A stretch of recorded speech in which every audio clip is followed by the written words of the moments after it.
What's going on, everybody? And welcome to our After Hours season finale for Coffee and Tea. I am so excited that you guys stayed up late on a Friday night to come and hang out with us on this show. Today's show is going to be a little different. It's going to be, I guess you would consider this risque for coffee and tea, but I mean, the topic isn't really risky, but a lot of people can view it that way, and it can kind of be in the space of a taboo conversation.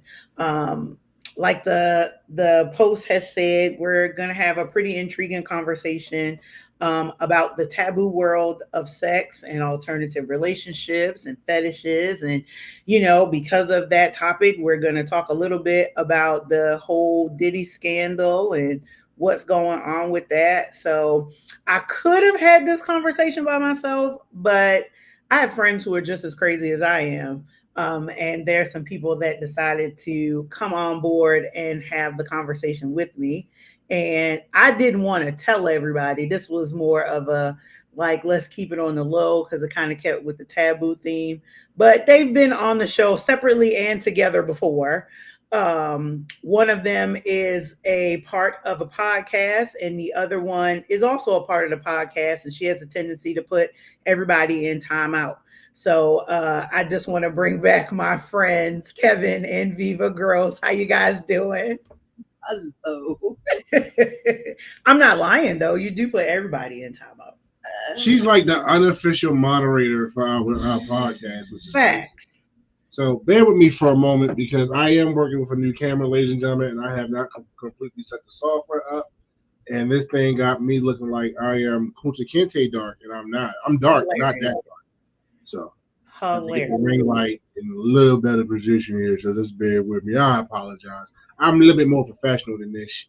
Well, at least I pretend to be. At least I pretend to be. But Well, and she already like. She don't need no light. She already like. So. Don't talk about her like that. I just said domestic violence. That's what the episode needs to be. That's a terrible. Women is beating men, and it's unheard of. Like more men need to speak up.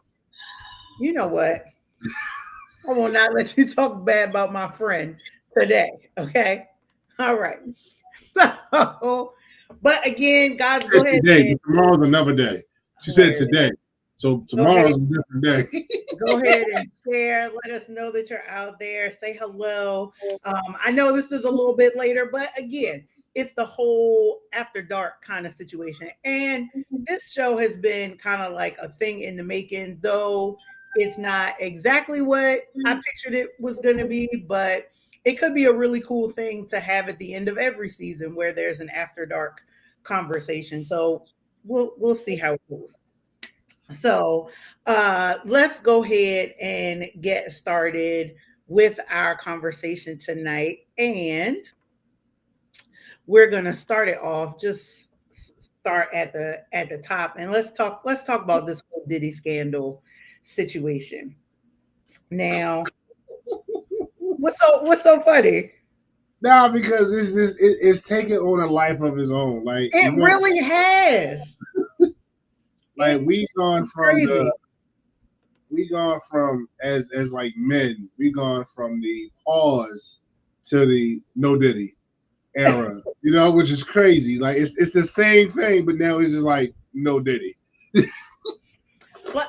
Like it's crazy. And for those of you that aren't following, let me just give you kind of like I'm sorry, if you don't know, that means you've been under a rock. I mean, some people heard of it, but they don't know like all of the details. So like we'll just say from a general standpoint that there are now 18 civil lawsuits pending against Sean P. Diddy, Puff Daddy, whatever moniker he's going by these days, Combs.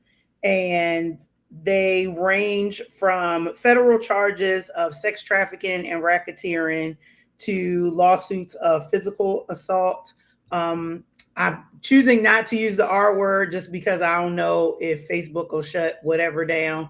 So we're just gonna say non-consensual sex, and a whole lot of other things. And a lot of it has stemmed around what has been called the Diddy freak parties. And like Kevin said, like it's kind of taken a life of its own. Like what comments would you have like about it? This is his alley.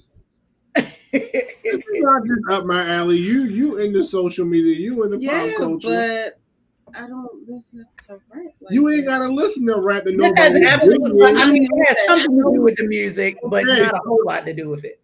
Right. So his music career has nothing really to do with. I mean, it plays into it. But as far as like him as a person, you know who Sean Combs is. You know Yeah.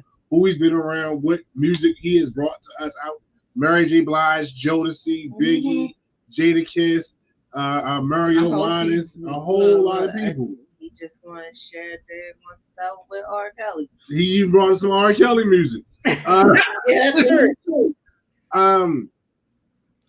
Honestly, like, so the joking side of me is like, Baby I don't oil. even- yeah, baby oil. Baby oil. It did come to find out it wasn't baby oil. It was like just bottles of ecstasy, Yeah. kind of like mixed in with it. It was the craziest. I'm like, this man had a whole evil villain type of thing going on. Yes. But at the same time, it's like a lot of people was complicit. Period. And you knew what was going on, and you will always hear celebrities go like it ain't nothing like a Diddy party. There ain't nothing like a Diddy party. Then you would hear that, and you kind of be like, as an outsider, you like, well, I can see that because Diddy's a showman. Like he likes to show off. He likes, so I can see that. But then now that the curtain's been pulled back, you was like, oh, we already knew Diddy was a freak. That ain't nothing new. Yeah, that's very true. Like, I mean, some of the stuff that you've heard other celebrities say about him, like, and we're Right. not talking about like major, like interviews. We talking about like them BET After Dark interviews, or like before social media was like super big. Those MTV Yo Raps like interviews and stuff like that, where you hear like little things, and then you notice certain things. When they did the Cribs episode and like going through people's houses, like you see certain things that kind of right. allude you to something else ain't right about you.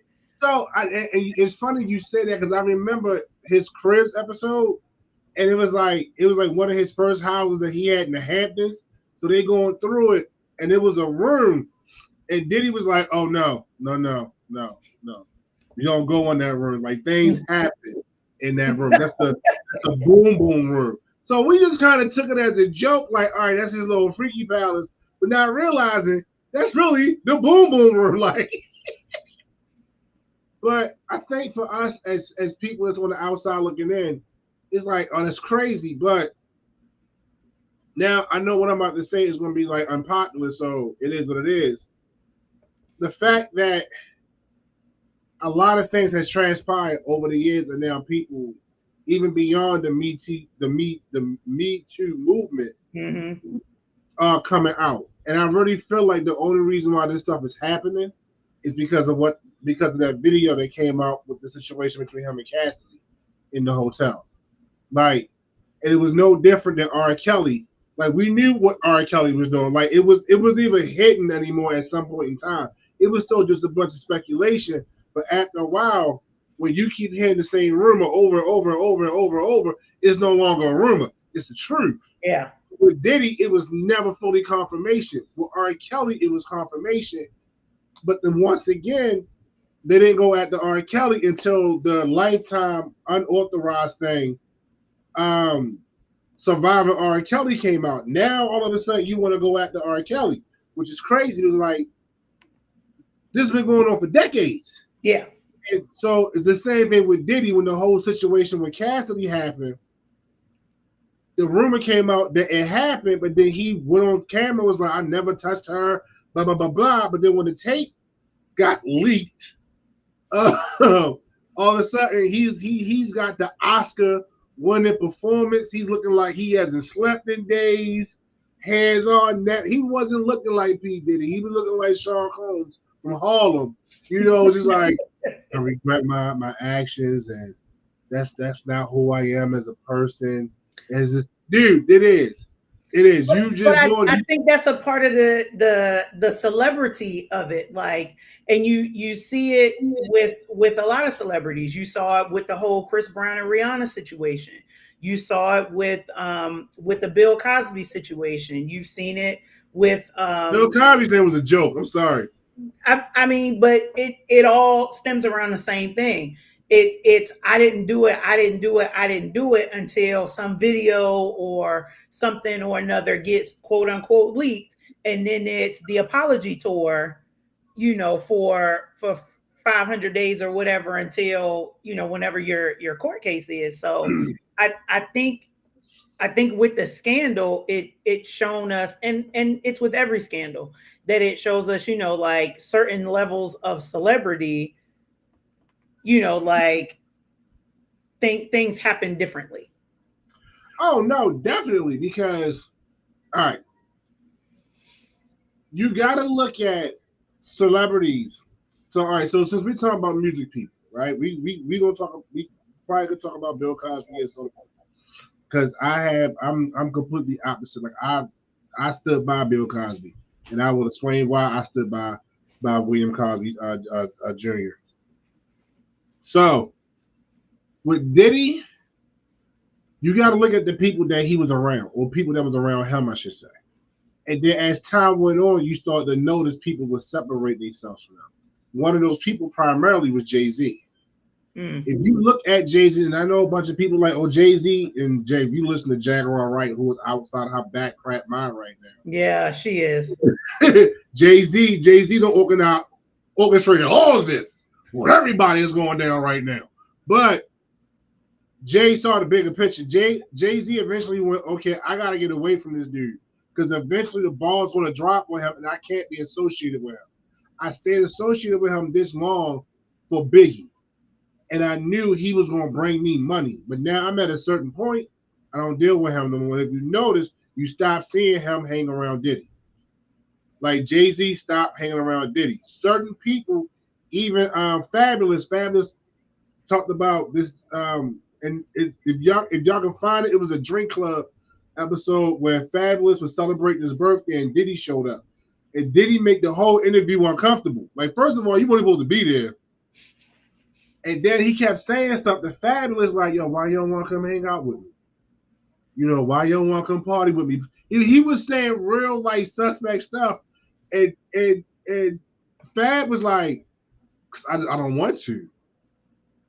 Like, he's like, nah, I'm cool, yo. I'm good. I'm chilling right here. He's like, come on, Playboy, let's go. You know, I go take you shopping. Fab was like, I can buy my own stuff. I'm good. Yeah.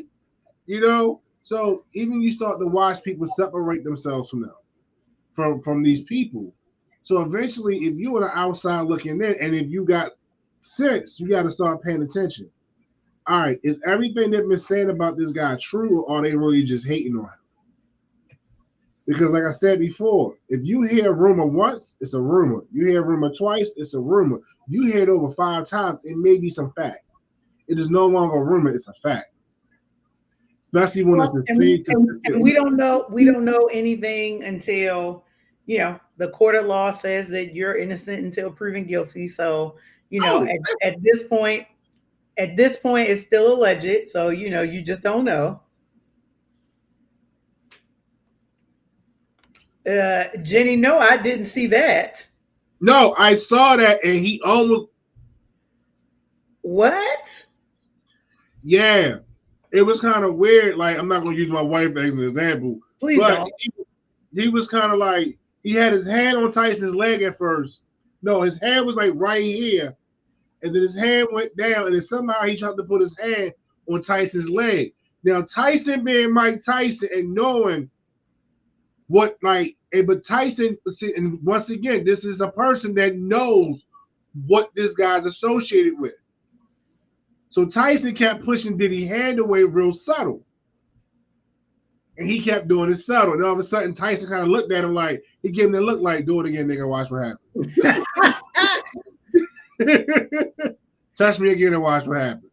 Well, it's just, to me, it is, I mean, there's a part of me that's like, it's amazing, but then there's a part of me that's not, because you are starting to hear like all of the people who, you know, are filing suit against him, like Young Miami, and then one of the girls from Danity Kane, and then you get people like Aaron Hall who are filing, you know, lawsuits to say that they, you know, were fondled, you know, by Diddy. So it's like, I'm telling you what the news reports and stuff have said. So, you know, it's just, it's interesting, because then you also got Justin Bieber, who's said in interviews, you know, that there were some moments and some times where he was, you know, at some of these parties and he don't remember stuff that happened.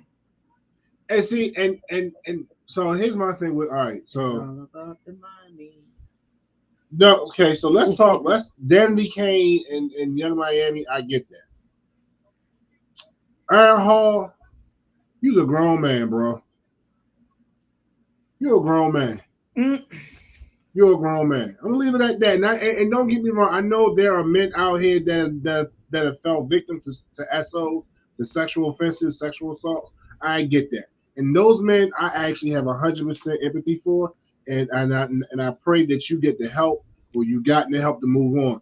But a dude like Aaron Hall, no, bro, you was grown. You wasn't a child. You was a grown man. You done had music out the whole nine. You was R. Kelly before R. Kelly was R. Kelly. All right, and I'm not talking about the girl. I'm not talking about the underage stuff. I'm talking about the bald head and the look. That's what I'm talking about. Because R. Kelly stole that man look. Okay, but. But just as far as Justin Bieber go, that would explain a lot that happened, like how he started to act out. Because they say people that's especially children that's been victims of sexual assault, they act out at a certain point, especially if they haven't disclosed it to people, what happened to them. So they got this trauma and they dealing with it and they don't know how to express it, so they act out. So that would make a lot of sense why Justin acted out the way he did.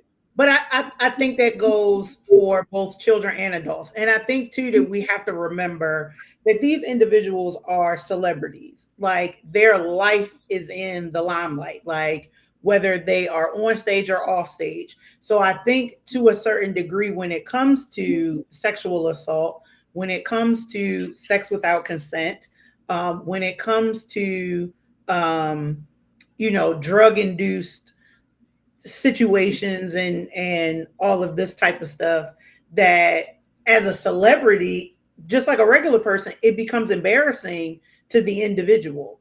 It becomes more of a scarlet letter, so to speak. So I think regardless of age, I think that still plays a part in it. And for men, I believe that it's harder for them to come forward with it because of the stigma that you just kind of said, like, you're a grown man. I don't think I don't think that really plays into it, because shame is a big thing. And, no, shame is a big thing, especially for men. So, you know, it's not super comfortable for a man to go to another man to say, oh, well, such and such, you know, sexually assaulted me. Look at guys in prison and things like that, where they kind of keep that under wraps. Okay, so I'm not backpedaling, but let me clarify what I'm saying. Hey, Brian. Shame is a big thing. Hey, Brian, what's going on? Shame is a very, very big thing. But, and I'm using Aaron Hall as an example because you mentioned him. I didn't even know about Aaron Hall till you said something. Yeah. But if I'm a grown man, okay, I'm going to say me. I'm grown. And if I'm hanging out with Diddy, and I feel like Diddy's putting his hand on my body, I'm gonna be like, no Diddy, and no pun intended. I'm gonna be like, no Diddy. All right, look, bro. I'm gonna need you to chill. Back up off me. You know, I'm going to remove myself from that situation. That's what I'm saying with Earl Hall. Like, yo, and if you was of conscious mind, and if you was drug induced, that's something different. Because that means that you're not in your right conscience, you're not in your right mind. But if you are in your right mind and you sit there and let this dude touch on you, either you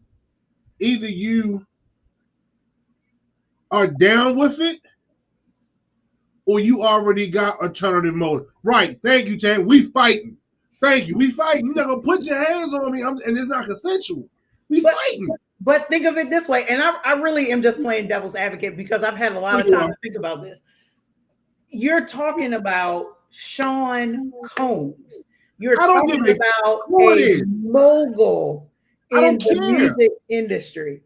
Like that has nothing to do with it. You are still a man, and this is the thing that we as non-celebrities have to stop doing. Stop putting these celebrities on these pedestals. They're still human. They're still man. They're still women. They still bleed. You cut them, they will bleed just like us. Okay? So, with that being said, at the end of the day, that is a man. I am a man. I am not going to let you put your hands on me unless it's consent. But not in that manner. It's not happening. So that's why it's hard for me to wrap my mind around the fact that Earl Hall has filed a lawsuit against this man because he was sexually assaulted by him. So here's the other. After that, I'm not going to work with the person that victimized me. So here's the other piece to it, and Jenny brought it up. You know, what about the unknown? Well, you know, just like we said it at the beginning, you know, you got the baby oil that's laced with ecstasy. In some of the lawsuits that were filed, people were talking about drinks that were spiked or drugs that were given out. And, you know, they smoking weed at these parties and all of this other kind of stuff. So I'm sure there were things that were laced with other things. So there's a lot of variables that even come into all of that some of this stuff happens without your knowledge.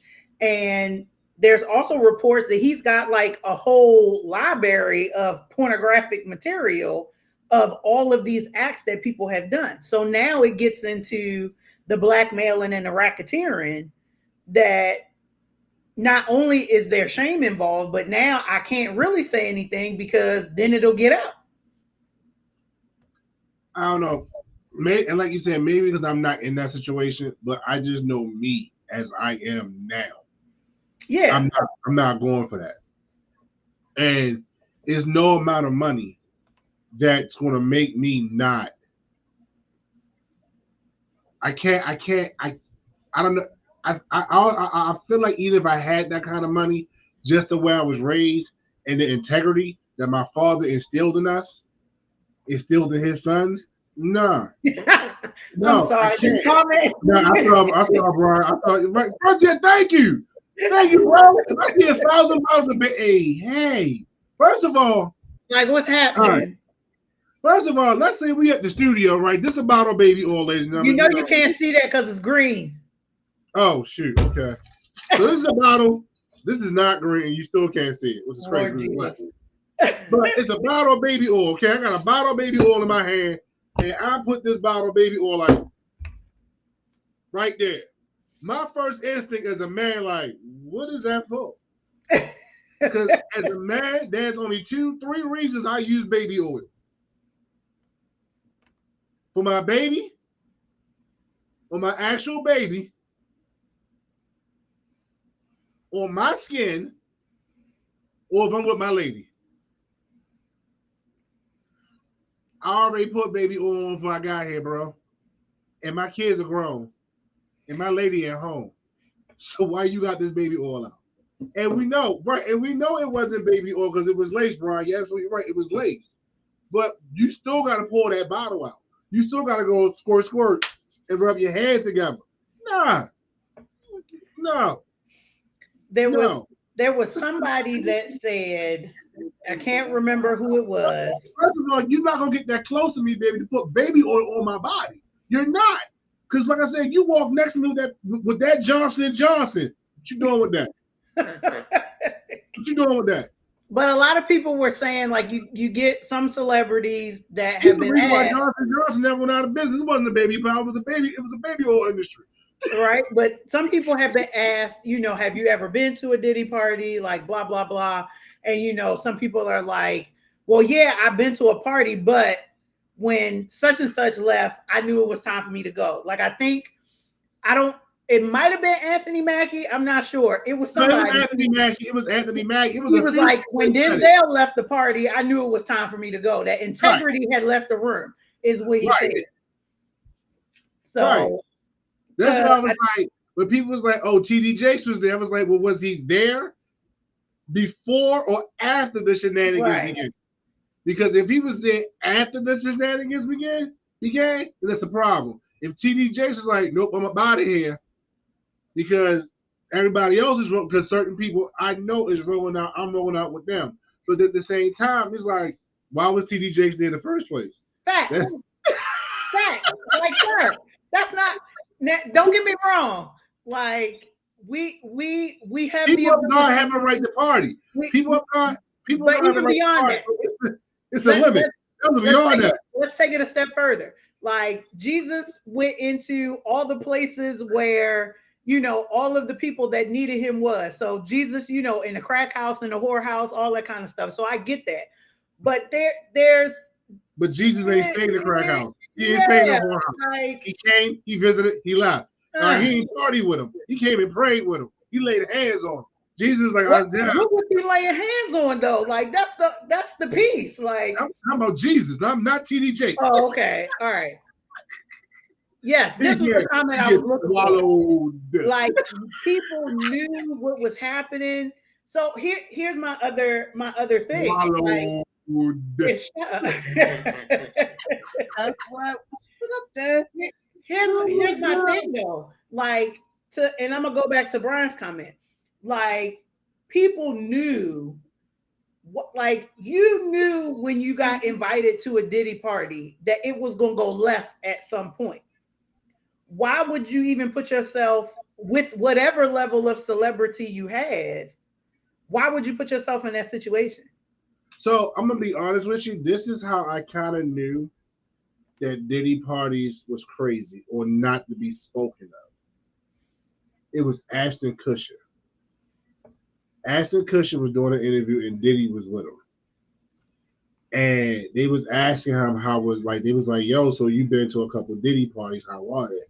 He was like, oh man, they great, yada, yada, yada. And he went to say something and Diddy looked at him out the side of his eye. He gave him that side eye. Ashton Kutcher was like, yeah, there's some stuff I can't talk about because it's just some things that go on that we just gotta keep at the party. And that's when I was like, what is going on at these Diddy parties that Ashton Kutcher can't talk about? Well, I mean, you signing non-disclosures to come to the party. There's a problem. First of all, if you sign a non-disclosure to go to a party, if it's a requirement for me to sign an NDA, I'm not going. I'm not going. Because I promise you, I'm singing like a songbird the first time somebody asked me. I don't care. Singing like a songbird, I'm telling you. But I get this point too. Like Jenny was like, if it's the initiation of your career, yeah, you want to go because anybody who's anybody is there. Granted, you're not like there's a difference between a Jamie Foxx party and a Diddy party. Like Jamie Foxx talked about having parties at his house where he would have people like sing in his studio or like lay tracks in the studio. So the initiation of my career at a Jamie Foxx party, like I understand. The initiation of my career at a Diddy party, I feel like it's putting my career in jeopardy. That's like the initiation of my career at an R. Kelly party. But so now it's my turn to play devil's advocate. If you are trying to get your really Tony, if you trying to get, I saw that. I agree with you. Like, yeah. So, but if you are trying to get your career initiated, but you said if you go to a Diddy party, it can hurt you. Realistically, this is me playing devil's advocate. It wouldn't. Well, and Brian just said it. Because the who's who is going to be at the Diddy's parties. Now it's going to be up to you how far you go into that Diddy party.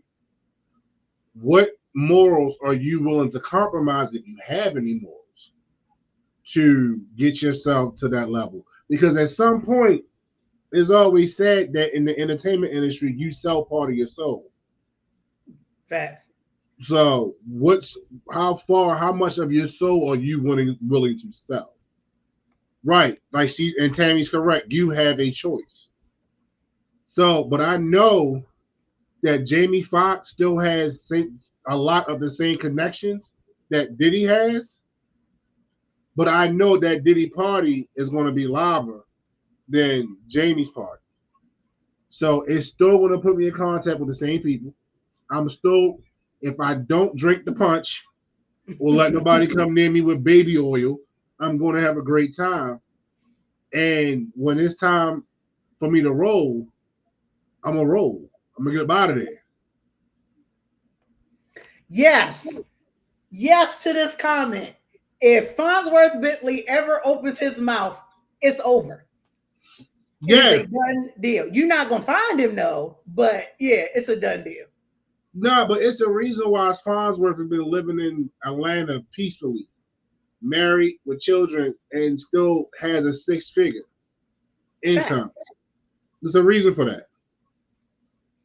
There's a reason for that.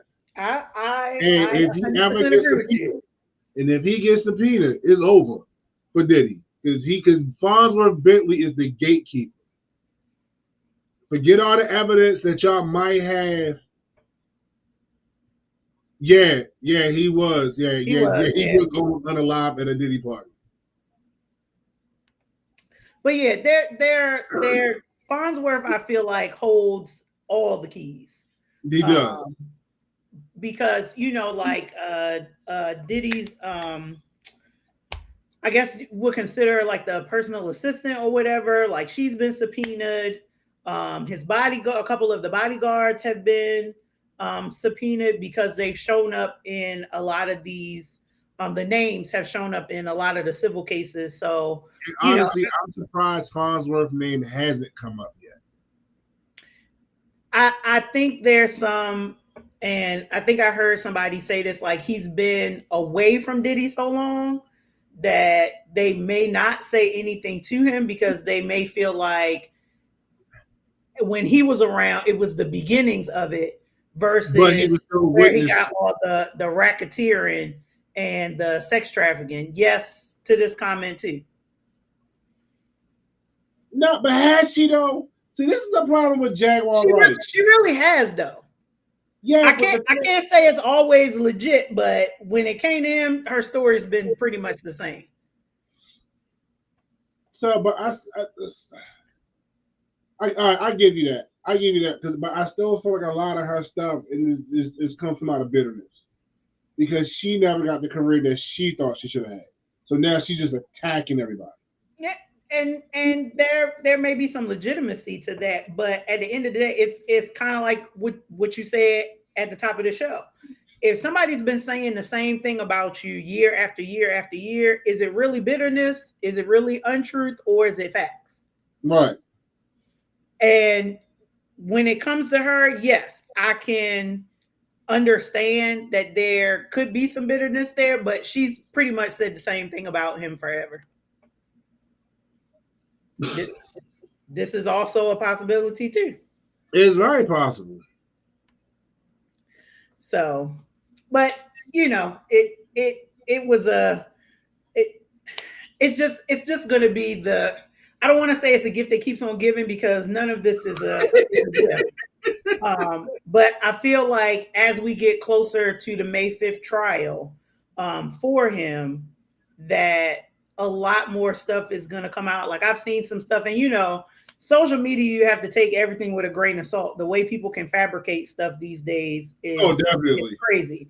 But I've seen, spaces on social media where there are lists of like people's names and, all these people that are going to get questioned and subpoenaed to come to court. And, the list is a laundry list of the caliber of Hollywood. And it spans from not only music and film stars, but you're talking about attorneys and judges and mayors and folks that hold congressional seats and so on and so forth. And that's the thing I find interesting about it is because like you kind of wonder, are they, because like his bail has been denied, I think twice. Yeah, I mean, you go into the courtroom and ask for bail and you say, oh, I'm not going to be near no woman, boy, bye. No, I think that's possible. I think it's very possible for him because, if you keep him in the house with a bracelet or a bracelet or ankle bracelet, whatever you want to call it. But are you ignoring me? Y'all think Farnsworth still letting people play this backyard? Was this knowledge coming? I mean, you just don't know. Like we've kind of continued to say, like he got a lot of information, and at the end of the day, he was the closest person to Diddy for a long time. Very long time. So because he would refer to Farnsworth as who was the guy, like Morris Day's guy, Morris Day in the time that guy. Yeah, like I know you talking about. Yeah. That's how he referred to him. So he was always with him. Like he knew everything that Diddy knew as like moving forward. Are you saying that Farnsworth could be the mastermind? Really? All right, Brian. Bruh, if that was to come to light, I wouldn't believe it. I would not believe it like at all. I mean, that would be a M. Night Shyamalan like twist in real life, Yes. if there ever was one. Yes, M. Night Shyamalan. I'm like seriously. Okay, so moving on to the next topic is, like I kind of said at the top of our show, is it's something that, like in all worlds, people don't really talk a whole lot about. When it comes to the church world, we talk a lot about it premarital, and we talk about how it's good for marriage, and we talk about how we shouldn't be doing it prior to marriage. But then when we get married, we stop talking about it. And then in the what I call the natural world, it's plastered all over the place, but it's just so in your face and so all over the place that is just spanned into a whole lot of different things. And that's the world of sex. And when we talk about the world of sex, we're talking about the gambit of it. We're talking fetishes. We're talking about the extent of human desire. We're talking about the fact and the existence of actual sex clubs, and the whole 9 yards. So, and I am, just like I told my guests, I'm not asking you guys to talk about your personal experiences. Now, granted, if you want to talk about it, by all means, feel free to, if you're not bashful or ashamed about it. But we're talking about in the general. Why are you across the table like you're giving me a pill? It's a throat lozenge. It's literally split this across the table. Just put it. No, y'all don't be passing y'all paraphernalia across the screen around here. Hey. It is all broken. It's not even whole losses. That's your fault. How's that my fault? I didn't make the lozenge. Hold up. So let me ask this general question. Are you okay? Am I okay? Send the questions out. Okay, you okay? Good. So let's talk about it from let's talk about it from the religious aspect first of all. Why do you think that religion, and I'm not just limiting it to Christianity, because I have friends that are of different religions and they kind of find themselves in the same space. Why do you guys feel like religion does not talk enough about it, about sex? in the positive or the negative, I guess. Don't look at me. No, go. Because I've been talking the whole time. Okay, y'all. It was your topic. That's not my topic. You have sex too, don't you? You go to church, don't you? Yeah. Okay, then. So you can talk about this. Okay. All But I right. want you. No, I want you to talk. Y'all can't leave no dead space on my space now. Come on. I know that. That's why we talking. Y'all talking. Viva. Yes. Talk. Okay, I'm talking. You know what? Get out my face, y'all. But you need to follow up. Okay, I will. You're not. Don't fight. So I think the Bible talks about it enough because it sets the standard of what is expected of us when it comes to sex. God gave us domain.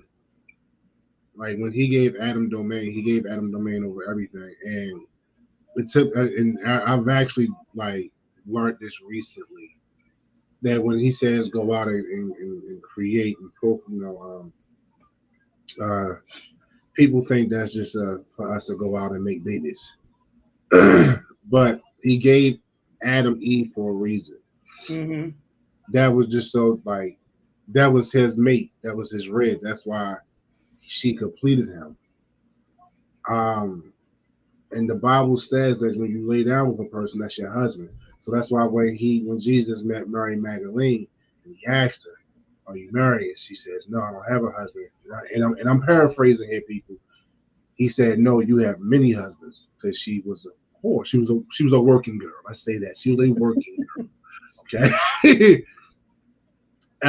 She was a working girl. So it teaches, and that's why we're not supposed to fornicate. This is why we're not supposed to have sex outside of marriage, because when you lay down with somebody, that is your person. That's the person that you are supposed to be with. So as far as like condemning it in the Bible, I don't think I don't want to say God's word isn't enough, because God's word is balanced. Like it gives you enough for you to know what and what not to do and what repercussions are. So even if you you know the repercussions of having sex outside of marriage, it can lead to disease, it can lead to unwanted pregnancies, it can lead to a lot of stuff that was even in that time, like with Sodom and Gomorrah, it was just lust. It really was. It was a whole bunch of stuff going on in Sodom and Gomorrah. And if you get so caught up in it, that you can't find your way out. And that's what happened to, what was his wife's name? The one that got turned to a pillar of salt. Come on, Bible scholars. Oh, you asking me? Yeah, I'm asking you. Lot's wife. That's what it say. Okay, so she ain't got no name. All right, so I thought she had a name, but it was because but you get what I'm saying though. It's that situation where if you look back and God is saying, if you live a life like this, it's going to be repercussions for it. So like He told him, if you can find anybody other than yourselves, I'll leave it alone. If not, you gotta leave. And if you look back, turn to a pillar of salt. And she's like, I'm gonna miss you. He kept right on walking. He was holding her hand like, come on, baby. Come on. All of a sudden, he was gone. He was like, all right, come on, Junior. Let's go. Don't worry about mommy. Keep it pushing. So that's the reality of it. It's going to be repercussions if you fornicate, if you just live in a life of lust. Unfortunately, we're in a world right now where it's not just now, it's always been publicized. Mm-hmm. Sex has always been publicized. I can remember all the way back as being a kid, but now it's just more blatant. Because you always had scantily clad women in the beer commercials. You always had the women walking around the beach in 2-piece bikinis. You know, Baywatch. The Baywatch bounce. Right, exactly. And that was whole bikinis, and then you had the 2-pieces. And so sex has always been. It's funny. I said beer commercials. it's Commercials, period. yeah, commercials, period. You're right. But it's funny how we live in a country to where sex is so taboo, but it's so publicized. Mm. You see what I'm saying? Oh no, we can't talk about sex in school, but it's all over regular TV. We can't talk about this because we don't want the kids to find out about it. Because then the kids are gonna go out and do it. But you turn on TV, you see people together. Like You get sex education in the 6th grade. if you're lucky, Yeah, but that's not teaching them nothing. I know. Pardon me. It's really the level of, like I said, it's so taboo in this country to talk about sex, but it's so publicized. Yeah. Well, we got a latecomer in who he was in the comments, and I think the conversation just got so good that he just had to be a part of the conversation. So you all have seen him before. He is Ah. of the Married What up? Podcast. So he just What had to up? come on and join in. Of course. Can y'all hear me? Yeah. Yes. Okay. All right. Because I was scrambling to get everything together. What up? Yeah, I had to jump on here. I had to jump in here because my Twitter fingers wasn't moving fast enough. So Don't I had to feel jump. bad, Brian. Yeah, I had to jump on here. What's up, everyone? How y'all doing? Hey, Yeah. Jenny. Hilarious. So Jenny, I put this comment up there, and I had it up there for a second just because I thought it was a pretty good comment. That to some degree, sex is popular, so it's become like a not so good thing. Is that a truth, or is that just it's kind of always been negative, or it's kind of always been positive and people put a negative spin on it? Like, what are your thoughts? I mean, it's like I said, it's always been taboo, but it's always been publicized in this country because you're taught as a child, and this is everybody. If you're told as a child not to do something, Gonna do it. you want to do it. I'm a living witness of it. And as humans, sex is natural for us. Like it's natural. Like as human beings, for mammals, whatever, it's sex. Sex is natural.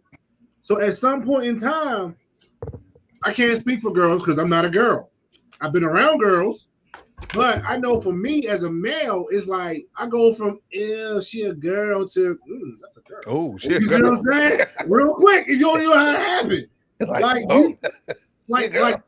Like the same girl you'd have been in elementary school with and in kindergarten, and you never looked at her like that. Like, ew, Tanya ugly. She got pigtails. And you like, oh damn, Tanya got a butt. Wow. Damn. But But that's real. Wow. That's what happens to us. That's what happens to us. And so, and I know genetically or mentally speaking, they say girls mature faster than men or males. But sexually, males mature faster than females because we start looking at y'all in that aspect early. So now it's my parents, and I'm not saying me in general, but a lot of parents don't have that talk with their sons. Well, so here's a comment to kind of speak to where you are. Our children should know the ins and outs of sex, but when? And who should be teaching it? Okay, so I would say this, and then we'll let Brian talk. I'm sorry, Brian.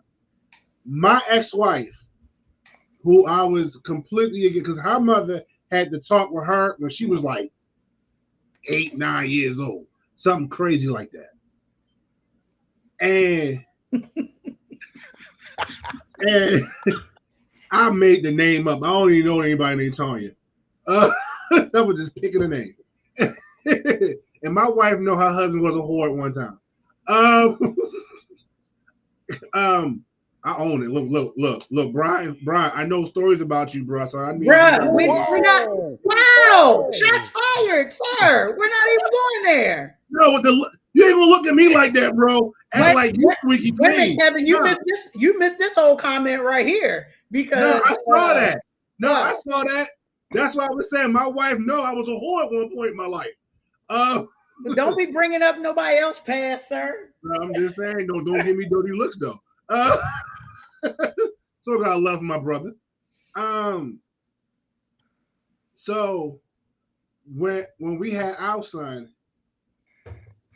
she wanted to have the talk with him the same age, and I was against it. I'm like, no, like let him be a kid. Yeah. Let him be a kid. And I feel like at the age that her mother had to talk with her made her even more curious about it. Mhm. Because now it's like you almost giving me permission. Now, when my son got to a certain age and he started to have urges, that's when I talked to him. I talked to him. I said, look, this is what's going to happen. I know what you're going through, X, Y, and Z. Now, the one thing I never told my sons, let me correct myself. Okay, I never not told my sons not to have sex. This is what I told them. I would prefer for you not to have it, but I'm not going to sit here and be a hypocrite because I had it. Y'all know how y'all got here, and y'all know y'all was here before I got married either time, so y'all know. So, with that being said, if you want to make that jump, come holler at me, so I can make sure you prepared. Like we don't have to talk. Now I need to make sure that you got the protection and you got the weaponry that you need. Weaponry? Condoms. Don't do what his mother did to him. Condoms. No, right, because my mother, this was my sex talk with my mother. It was a brown paper bag filled with condoms. Threw them at me. I was like 11 or 12 years old. She threw the bag at me and said, don't bring me no grandkids. My mind was, and be honest with you, at 11, I have never even seen a condom. I didn't know what a condom looked like. I literally had to ask my sister. I was like, yo, what are these? Okay. It's funny you say that. So I'm gonna go ahead and let Brian talk, but I heard you say 11. So I think with me, I think that's one of the joys of me having older siblings. I didn't have to talk with my mom and dad till senior prom. By the time they was already too, it was too late. It was way too late by then. Yeah, it was too late. But what when it comes to my kids, now granted, my daughter, as y'all know, she's 18, so she knows what it is, what happens and stuff like that. She has a little friend. I'll give her a sec. Like, calm down. But she understands what's the, she understands the biblical side of it. And I always try to, I try to, at least with Maya, even before Shauna passed, I think I've said this to both of y'all. One of the things with Maya, I don't know how to be an 18-year-old girl. I don't know how to have that talk with her without it sounding like it's coming from dad. Mm-hmm. Get what I'm saying? So when I talk to her, I try to come from a place where, like at one time, I told the story a couple of days ago. A little boy at her school liked her. He was 17, had a car, played football, yada yada yada. The way she was describing him, all I kept flashing back was me being that 17-year-old in high school with a car, ROTC football, doing all that, and what he thought. What I was thinking at 17 with a car, I thought I was hot 17 with a car. And I told her, I was like, Maya, I'm trying to tell you this without sounding like dad, but be careful. Because some guys, like the way you're talking, you're describing your dad, for lack of a better word. Like that's how I was in high school. Stop shaking your head like that, Chris. What? I didn't do nothing. Because I already know what you're thinking. But no, like as far as my boys, I don't try to hide it from them, especially now with me being single in an aspect that I am. I try not to hide it from them. She gonna hurt me for saying this. She's gonna come and get me tonight. I had this joke with the kids. I saw it on Facebook. It was a meme with Bart and Homer. Homer was telling Bart, me and your mom are in the room listening to gospel music. If you hear clapping, we're having church. Jokingly, I tell Austin this. And y'all know Austin, he is very inquisitive. Man, He retains listen. information like a sponge. He doesn't forget anything. So fast forward, probably about a month or so, you know, me and Sean, we do adult things. I hear, Mommy, Daddy, y'all finished having church? So you went from this to this. Dude, quick. I sat on the edge of the bed. I looked over at Shauna. We died laughing. All I could do was, all right, get dressed. Let's take them Five Below. Like, I It's had over at that point. to defer the conversation. Like, but I like I say, when it's time to have that conversation with my boys, it comes from a different place because, like you say, Kevin, we get it. We understand. And when you say about with boys when they're young, I just saw it on Facebook with I think you seen the little boy looking at the girl in the red shorts. Yes, I And literally saw that video today. He is My man locked was like, in. Yo was like, and at that moment, like, and they're laughing, but you have to now have a real conversation. Like, it's sad that he looked like he's 4 or 5, maybe no older than 7. And then you have to because honestly, and I'm gonna keep it 100. I don't think he just saw her butt with those shorts. The way she was bending over, he saw a lot more. yeah. Like, if you get what I'm saying, if you read between the lines, you know what he actually saw with those shorts Between on. them lines, all right. Oh yeah, he definitely, yeah. But yeah, I think it's just so sorry. the conversation with my boys is definitely gonna be way different than the conversation I had with my daughter. And again, my wife, she had that conversation with my daughter even before she passed, so she's aware. You know, my daughter's she knows Oh my about it. God, I called it. Yeah. But yeah, I think with Austin and Caleb, it's going to be a totally different conversation. Well, and I think too, when you look at the teenagers and the children of today, like, yes, was it prevalent when we were that age? Yeah. Absolutely. However, we didn't have social media. Yeah, that's so first things first, that we did not have social media or the start of it, because in all honesty, like, we're the AOL generation. So like that whole age, sex, location situation, What? we wasn't asking age, sex, location just because we was trying to find people close to our house.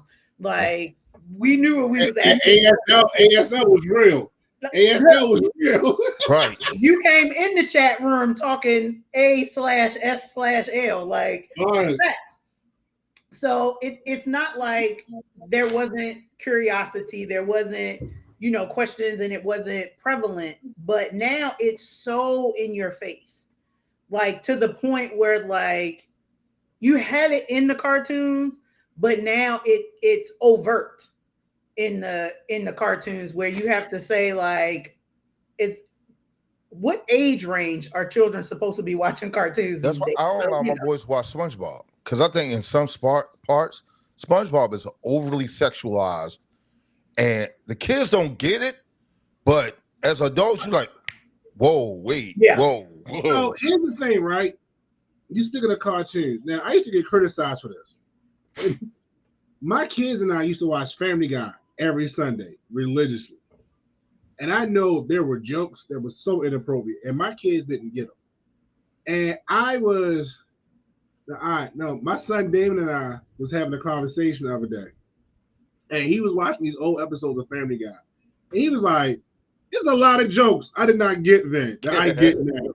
And I should not have been watching this show. But Family Guy isn't marketed as a children's show. Like, SpongeBob is marketed as a children's show. Family Guy, Bob's Burgers, The Simpsons, Big like, Mouth.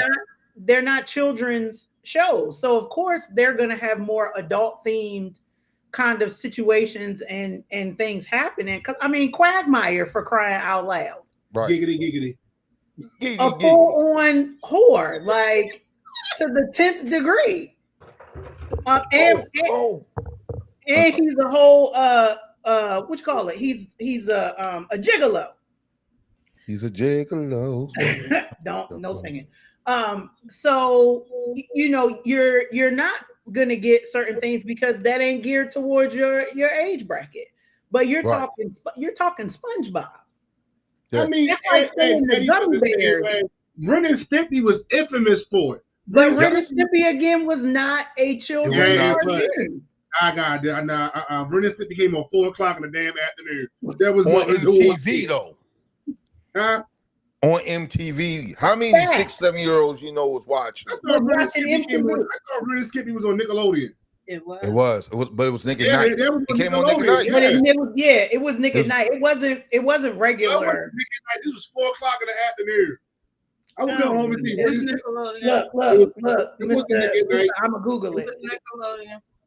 So while we're talking about this, let's talk about another concept that is taboo, so to speak, I and know what let's you're talk about the world of fetishes and human desire. So Brian, don't make a face like that.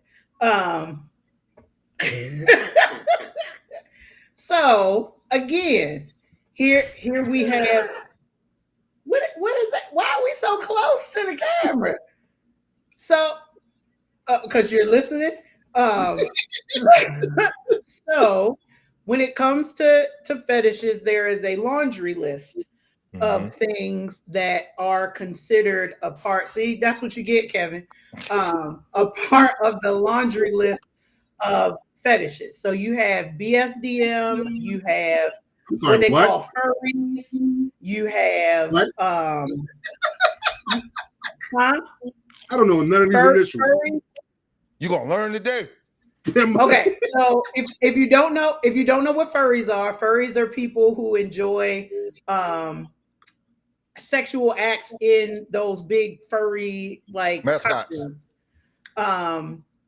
There's a thing called a praise fetish where it's the whole good girl concept. There are there's I'm confused. Like, I must be old because I thought this is new freaky stuff. This is Okay. new.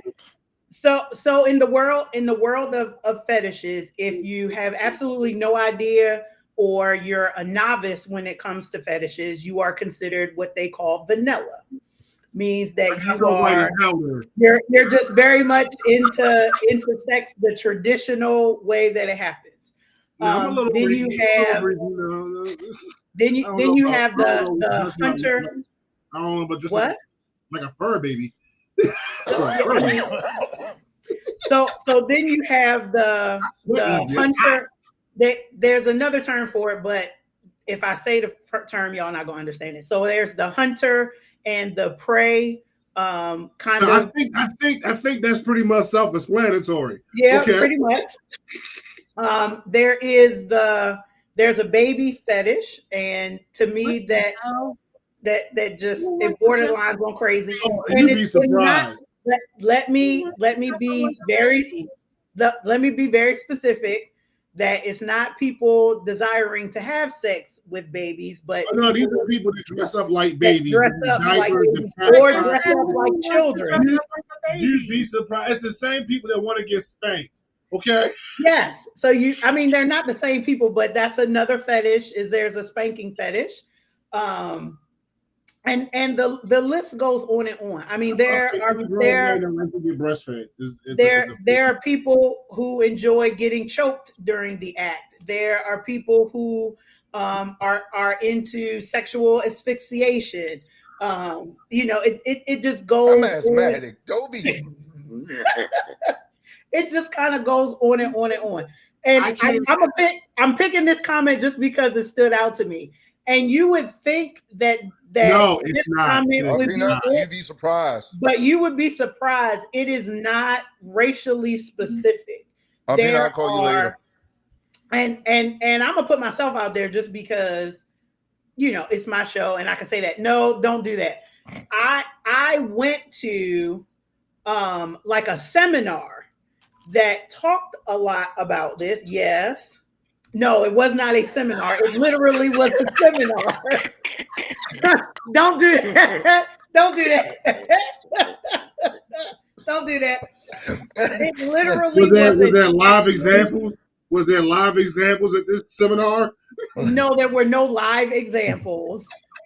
However, You can't put me and Kevin in the same room. You know I that. know, like I don't even know what I was thinking. But they had conversations about like this whole brand of the world of fetishes and how like people are to some degree living out some level of fantasy, but also are exploring some level of I didn't realize human desire. I didn't realize he heard me when I made the breastfed comment. Oh yeah. So see, Reverend Tony, you ain't even supposed to be doing me like that. You're supposed to be my friend. See? Tony Allen, you're supposed to be my friend. I wasn't the only one who thought it. Nah, Y'all supposed to be my friends. But even still, I'm sorry, when you tell somebody that you went to a seminar on fetishes, it doesn't sound legit. Okay, I'm sorry. that's fine. So there's a website that's called FetLife. So it's Is this a paid FETLIFE. website? And FetLife is a website that gears towards people who are into like all of these different types of fetishes. This is the organization that did the seminar. Mm-hmm. So I also found out things that I was not aware of, that there are actual like sex clubs like in the city. Yeah. So that was something that I was not aware of. I have a question. Mm-hmm. How did you find out about this? About the seminar? Yeah. And question two, what made you go to this seminar? Okay, so I found out about the seminar through a friend who happens to be a dominatrix. Or she's not anymore, but she used to be. She retired. She found Jesus, and that's why she's no longer a dominatrix. But this was before she gave her life to the Lord. So she's only dominating one man now. Okay, got you. She's not dominating any men right Shut up, Kevin. But she was the one that hipped me to the seminar. I mean, granted, she was a speaker at the seminar, but she was the one that hit me to the seminar. And I went to the seminar because I'm gonna be honest, he was intrigued. It was an interesting concept to me and something that I was very foreign to. So I needed the information. It wasn't like I was practicing it or anything, but it was just the simple fact of the matter. It was something I had never heard of. And so then, did you discover anything about yourself? Oh yeah, I found out a lot about myself. Okay. Yes, Karen. He breaks every chain. He does, even the dominatrix kind. So whips and chains. And again, that falls into the BSDM like place. So I mean, it borders on, well, I can't even say it borders. It dives deep into what human desire actually is and how far left like lust and desire really does go, because some of this stuff is just nuts. Well, I actually dated a young lady, and it was kind of serious, but she was into asphyxiation, like she liked to be choked, and it kind of breaking chains with chains. Oh my god. I mean, y'all, why are y'all up? Y'all need to go to bed. You said it's after dark, so that's why they up. I know. But not like I was with a girl who like to be choked, and it kind of messed me up a little bit because she told me to choke her, and I'm like, I'm black. I go to jail for that. What is wrong with you? Like, I can't choke I got one you. better for you. Like, nah. And I almost was with a woman that was a dominatrix, but I didn't know until it's because she kind of kept it from me until like something was about to happen, and then she pulled the toys out, and I was like, no. Wait.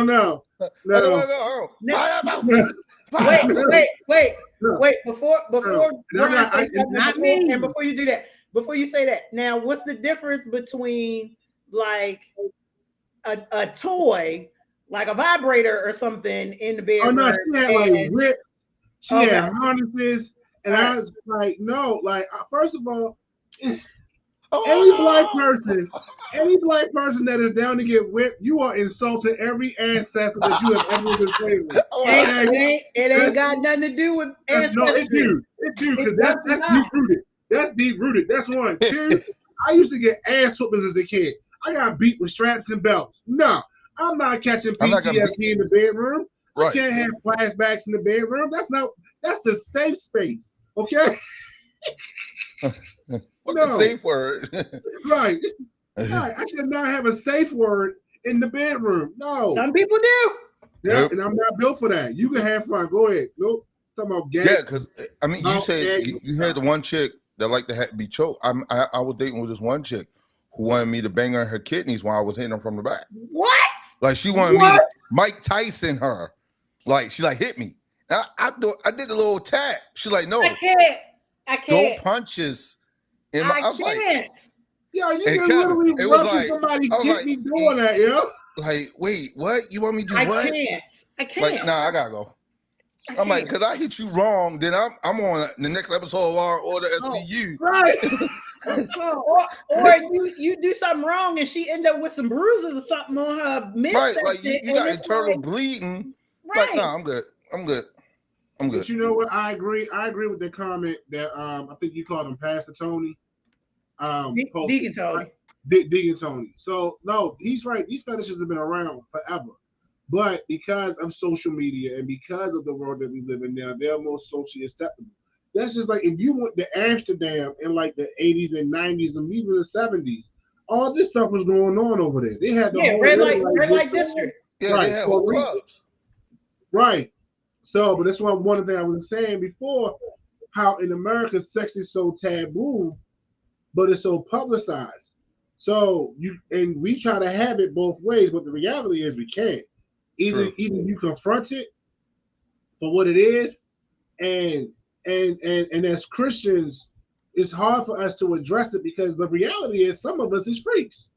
Because you'll find some of the biggest freaks in church. Let's just keep it 100, okay? Because just look at the way they dress. Because some of my best freaks was PKs. I'm gonna put it out there, real talk, okay? Just look at the way they dress. All right. Some of my best freaks was PKs. But Vic, you raise an interesting point when you say look at how they dress. A lot of them are that way because the strict upbringing that they have. Yeah. So when they get that one, because I'm not gonna say I was a PK, but my grandfather and my dad was chairman of the deacon boards. My grandfather was the oldest deacon at my church, the founding member of my church. So I had that constriction to a point. And when I had the opportunity, you had the structure. Yeah, and when I had the opportunity to be me, it's like a floodgate because once it opens, it happens all the time. Like VSA, they so constricted, they so put into this box, and then sometimes mentally you just don't know how that may affect them as well because now they've been placed in this box that everybody else looks at them. They have to maintain a certain level of decorum where they can't say this, they can't do that. So when they go to colleges or when they go out to clubs and stuff like that, it's a floodgate, and that's why Kevin, you say some of the biggest freaks come out of church just because they're so boxed in. When it's like overwhelming because it's like sensory overload. Because when they see it, they like, I want that, I want that, I want that, I want that, I want that. Like But yeah, you're right. Yeah, But your church. I think to Tony's comment, so what do we do as Christians to address it? I think the first place that we start is by talking about it. Yeah. We, like I said at the beginning of this particular topic, like it's such a thing that we talk about and we overload ourselves in Christendom or in religion or however you want to slice it, by talking about it in a premarital space.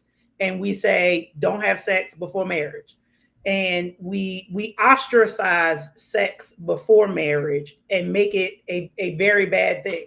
So then when we get married and we talk about the bed is undefiled and you have the openness to be able to have sex, then we don't talk about it no more. So then you have these, and I'll use y'all's terms, closet freaks that don't know how to either figure out what they're into or denounce whatever it is that they into or what have you, because we've negatively stereotyped it so much. And then you get into where you're supposed to have it and we stop talking about it. So then people don't know what to do. The mechanics of it, we know what to do. But being able to, why am I listening to myself? It's me. I'm sorry. Of it, you're fine. The mechanics of it, everybody does. But the enjoyment of it is, I think, where people miss it. So I think that's where we should start, is by having the conversation. And I think when we have the conversation, talking about what it means when we say the bed is undefiled, what that term actually means. Because I grew up with a husband and wife couple who said that the marriage bed is undefiled. And in saying that, they said it's okay to add an extra person to your bedroom if that's how y'all feel, because your marriage bed is undefiled. And I was like, that ain't even Bible. That ain't right. Listen, I don't like sharing my potato chips, so I am not gonna. You facts about that. Hey, Dan. You see the other comment Dan put in there? I'm getting to it. Okay. So I do want to address this real quick, the Jonathan Major thing. Okay. I think she might want to double check, because I saw something today where the girl, She dropped the charges. Yeah, she dropped the charges. She had dropped the charges against him and the lawsuit and all that other stuff. And he's a good married man now. Engaged. He married, yeah. It's making good. He shouldn't have been put in that situation in the first place, but that's a conversation for another day. You reading Dan's comment? Yes. So this comment says sex before marriage is like reading a job application before you hire them for life. I have never heard it put that way, but it is an interesting way to put that. Test drive. Yeah. It basically is that. It is so once again, this is where the flesh, the carnal conflicts with the spiritual. Because that's what we always said. Like, I want to test drive to do it before I buy it.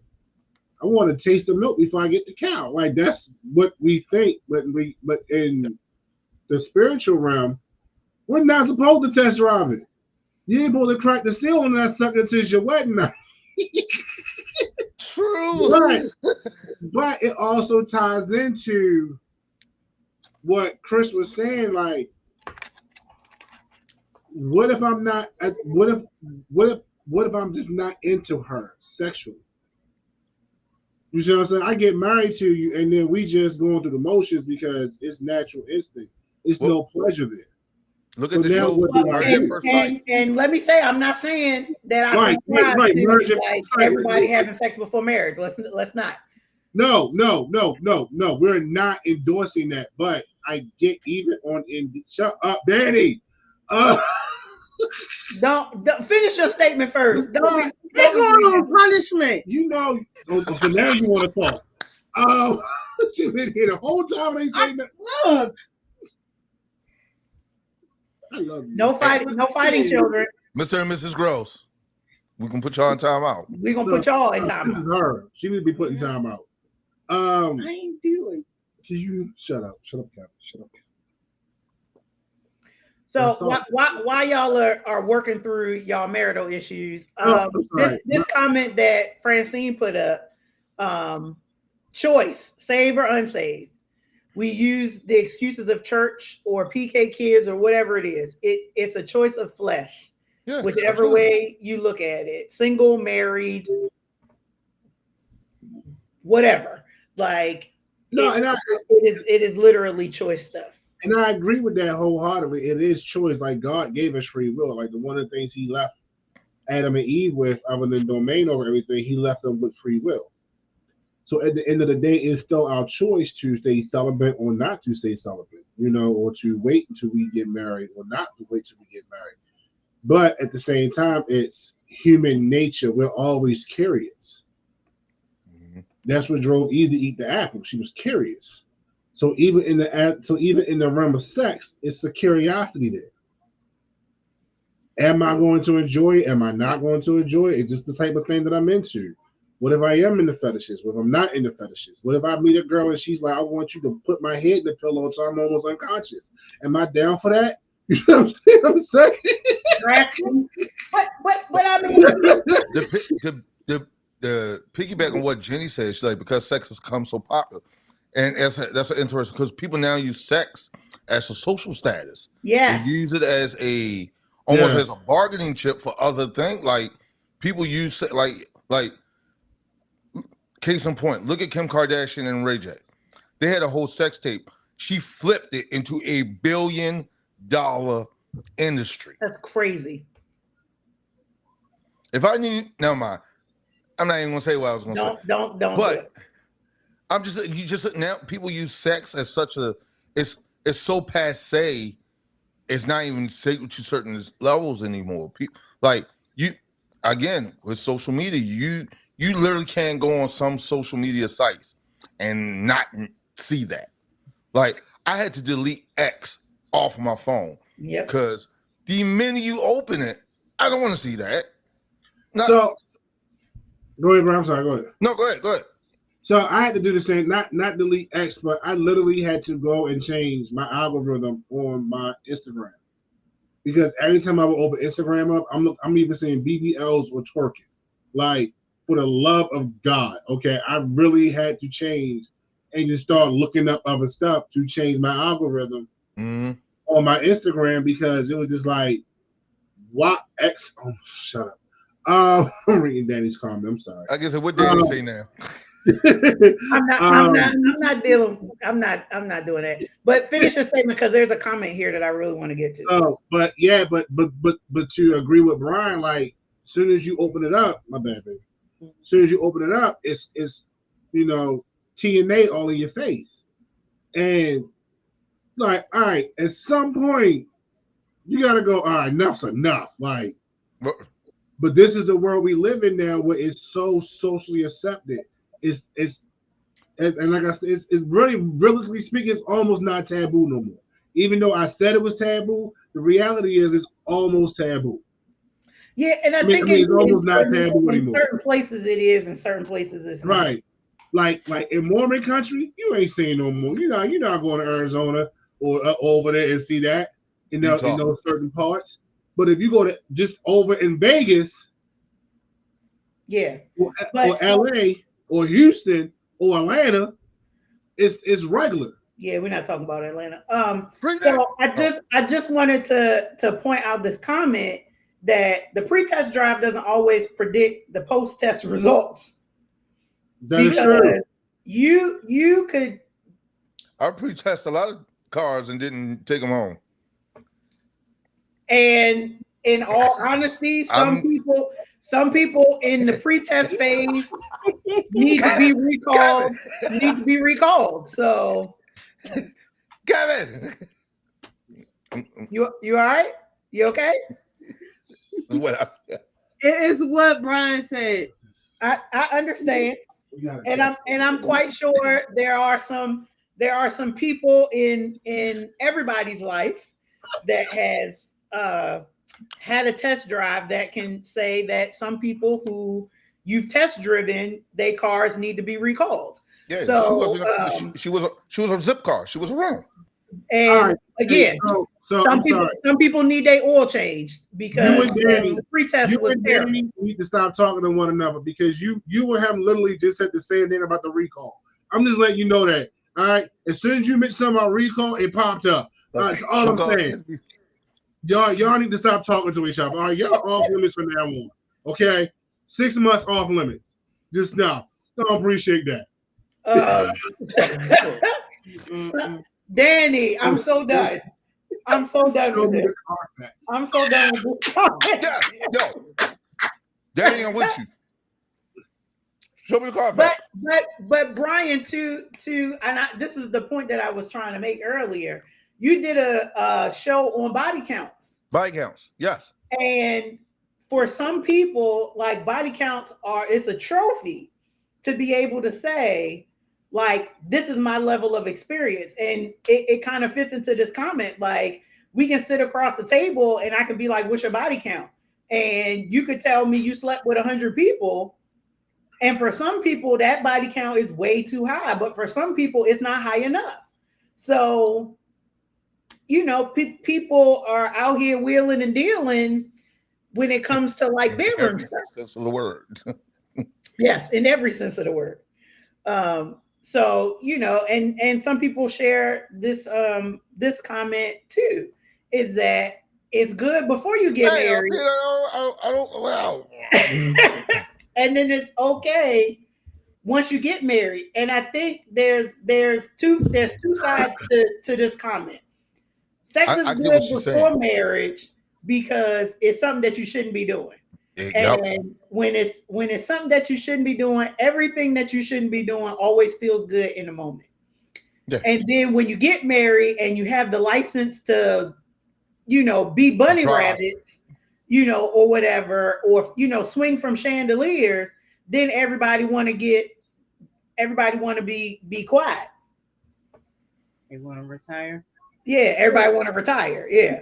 So, you know, it has this thing, but if you know, I feel like, well, it depends, because in my 20s, I didn't have that same. I didn't have that same mind state. Danny, goodbye. Daniel, get off of my show.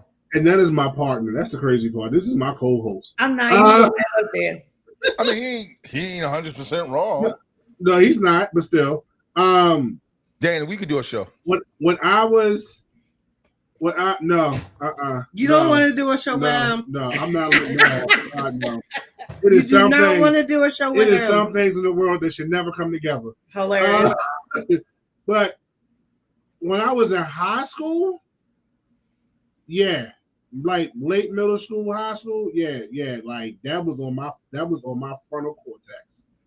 Like, you can call me Bobby Brown because I was humping around. Like, seriously. Wow. Like, I'm not even talking about me in high school. Like, I was. I ain't gonna talk about you neither. I mean, and the only thing is, I didn't do my dirt at Northern because I ain't want nothing to come back. Why y'all got me name dropping? I just said Northern. Jeez, I ain't dropped those guilty conscience, Chris. Oh, no. Northern. All right, then. I didn't do my dirt in school because I didn't want to come back. So I did all my dirt outside of school. And plus, that way, the East and the West shall never meet. Okay. Yo, Danny, what? Yo, we gotta mute him. Yo, it's outrageous. He's out of order right now. This is why he can't Danny come on my show. He can't. He can't. Cause he don't got no filter. No, he don't. I should have went to Northern. Oh no, my you God. Have. Hey, Danny, we done had a ball. You may have had a ball in Northern. No. What? No. What? Absolutely not. But I'm not even gonna talk about me in high school. We don't have enough time to talk about you in high school. No, because I have a certain stigma that has been placed on me because of high school. It's not a stigma if it's true. Kevin, yo, are you worse than my husband? Oh wait. Way worse. Were you worse than my husband? Way worse. And it's not even coming from me. It's not even was a from me saint. this time. I was a saint compared to that. I did not. Well, Kevin. Okay, maybe not quite a saint, but my name was not in Peter's book as much. Maybe purgatory was where you were, but Brian ran with a different group of people. Via, I'm Viva. talking to you. Beaver. Viva. Yes. I was not that bad. Look, I'm the only one My on name- this show right My name now only that showed up did on not the go inside to of a Northern bathroom School. one time. I was on a bathroom stall. They for a good time, that only happened one time. I was not that bad. What about the pool? Shut up about the pool, yo. That was 30 years ago. Shut up about the pool. What about the what they call that place where y'all used to get dressed at, the uniforms? Thank y'all for coming out. The problem? Yeah. Anyway, We not talking. This is not drunk. y'all not even supposed to be talking about personal experiences on here. I told y'all that. How people That's had. how it went. I'm still trying to figure out how some people had the key to the locker room to the gym, and only staff was supposed to have that key. You know how keys got made. Ask me no questions. I tell you no lies. So getting back on track of the show. This is part of the show. This is After Dark. I know. And I said there wasn't going to be like no structured question situation. So, but Here we are. let's talk about alternative relationships. And I'm not talking like, well, I guess it would be considered in all of those things. But you see a lot of, especially now with a lot of the TV shows that have been on like TLC and all these other types of things. You have like sister wives, and you have like the polygamy, and then you have the what you call them, the three ways, and all of those types of things, thruples, and you actually have people like in certain states, like these people are getting married, and things like that. So what do you guys say to those in this It's realm? funny you mentioned that. That was going to be my next episode of Married Life. Oh, I'm so excited.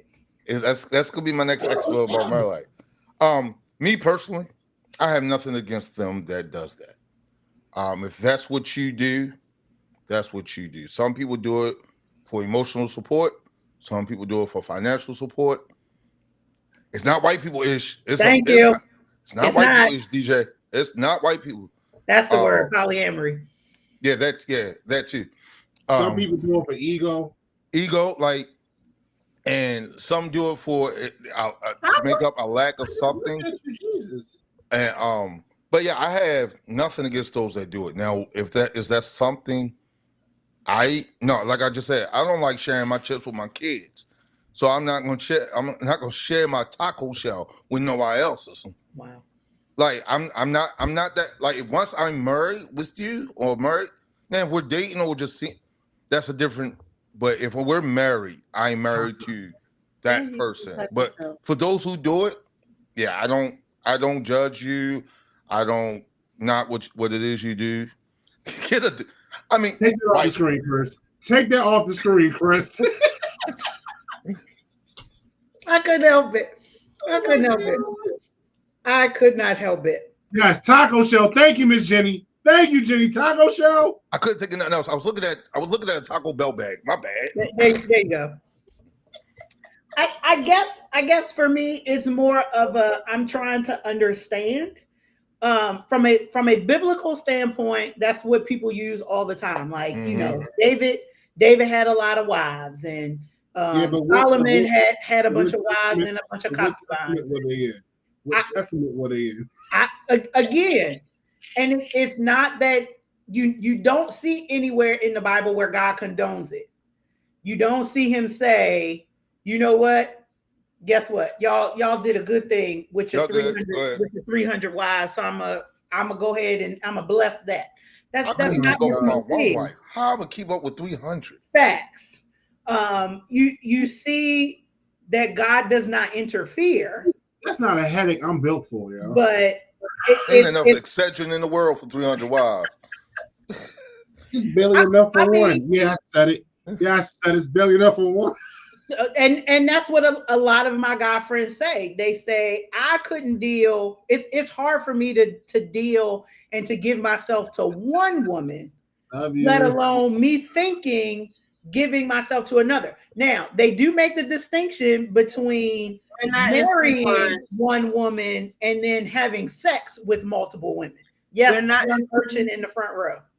No, now. Hold on, what did you call him? An urchin. Okay. Look it up. I'm gonna play devil's advocate with I this. know what I'm an gonna- urchin is. Cause just like how you just said, Chris, where each wife have a different role. When Kevin Yumi just said we don't have enough for one wife. You that dynamic of I'm trying to find a couple so I can have it on the show. But you have to look at that dynamic where you, like Chris said, you may have one wife that's just the house mom. She's home for the kids. She's home to do housewife stuff. And then you have the one wife that is, your freaking your Adina Howard, for lack of a better. She's your Lil Kim. She's your and now granted you may go out with both, but home they probably play different roles, and like they may not even have sex with the other chick, but she's still part of the family dynamic of the house. You know what? No. You know what, Danny? You in timeout, yo. I'm putting you in timeout, Danny. You in timeout, yo. You're not even looking at Daniel's comment. No, I am. But we gotta do an episode together. I don't know but what's gonna be about. To your point, Brian, here's the devil's advocate twist. As a woman, and men fault us for this a lot of times, is that we are emotional creatures. So at some point, there's a level of connection that I'm going to look for. If I'm the Adina Howard of the group, like I'm scheduled my connection time, I have to wait until every Thursday. But that's probably a conversation that he had. They probably laid that foundation prior to. That's probably all that woman wants to be. She probably only wants to be that, but she wants to be married. She probably don't want to be the housewife, the one with the kids, the one that always had to clean up. She probably don't want to be that. She wants the title of wife, but probably with none of the responsibility of being a wife. Right. She wants all of the reward without having to put the work in. Yeah, and that's, and if I'm wrong, that may not be the dynamic for a lot of thruples or polygamy or whatever the word is this week. But I think just like the dynamics just change on scissor or the scissor. Don't worry about it. I got the comment. I know scissor. I know the weekend, but I'm not making the connection either. You can't explain, Chris. Yeah, sidebar. I'll let Jenny explain it in the comments. That's gonna be the after dark. After dark. Yeah. But I think that just they lay a foundation of what everybody's role is, and each wife have a duty and a schedule to be with them. Because again, when you talk about the shows, my wife was a avid watcher of those Sister Wives, the Duggar family, Married at First Sight, and I don't know why she watched them. But you saw how some of that, how the different dynamics are with those. Like some people, they had specific roles to be played in the house. Yeah, and because we're not engulfed in that lifestyle, there's a lot of it that that's a rabbit hole I don't want to go down. Yeah, it's not one I would prefer to venture myself, but the understanding of the thought process, behind it for me is like. I want to know why you would put yourself in that situation. Right. I want to know how you process the compartmentalization of it all. Of that kind of stuff. So to me, that's the vein I would I would like to venture down with somebody if I knew. They don't want She's to. talking about the Scissor song when she was like, "You can have him during the week. He's mine on the weekend." Mm. That's what she was referring to. Oh, okay. I forgot all about that song. And even then, Yeah, you know that what? song. As a man, I thought that was still trifling. As a man, I really did. I thought that song was trifling. I was like, so he got a whole chick during the week, and you just going that to me that's still Jamie trifling. Foxx had the same kind of song. Yeah, I was getting ready to say. And Jamie it was Foxx had the same trifling kind then of when song. he did it. It was a dope song, but yeah, it's Jamie Foxx. It was a dope song, but the meaning was trifling. So here's a question for y'all, since we're still in this vein. How do you guys think like intimacy has gotten kind of lost in this whole thing about sex and the expansiveness of it? How is it that it's got lost? Or tell me, why do you think, or has Social it gotten media. lost? Again, it's social media for all the good it has desensitized people to a lot of things as well. Like social media, like granted, when we all was in school, in high school, we didn't have the text, hey, you want to go out? Like you had the, do you like me? Yes, no, maybe so. Check it That's off. as far as text messaging went. It forced you to have a conversation with someone, forced you to be intimate, not in the sense of sexual, but you have to forge a connection with somebody prior to even really dating them. Where now, you could be talking to somebody in California, and you don't even know if it's really them or not. People want sex. Exactly. You meet today in the bed. Yeah.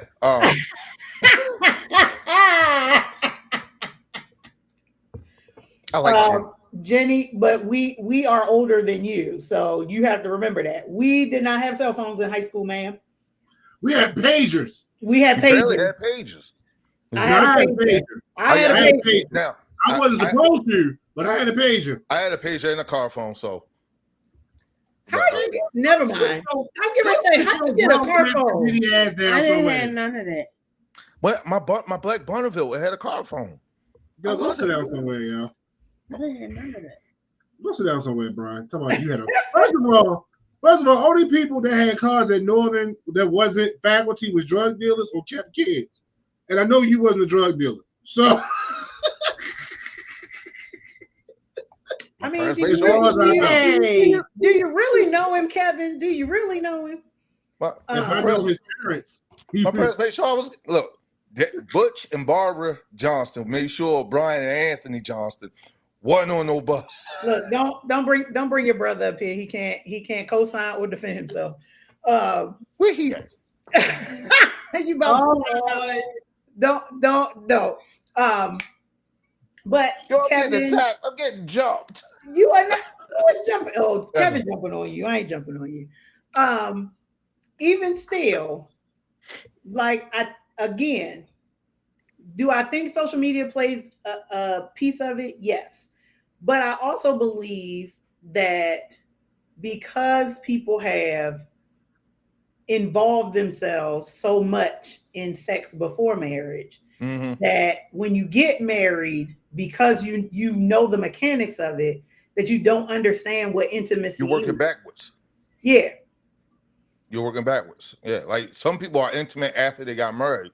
And it's like you're digging yourself almost out of a hole because all the stuff you were supposed to know prior to getting married to that person, you're now trying to figure out before, quote, excuse my French, before the shit hits the fan.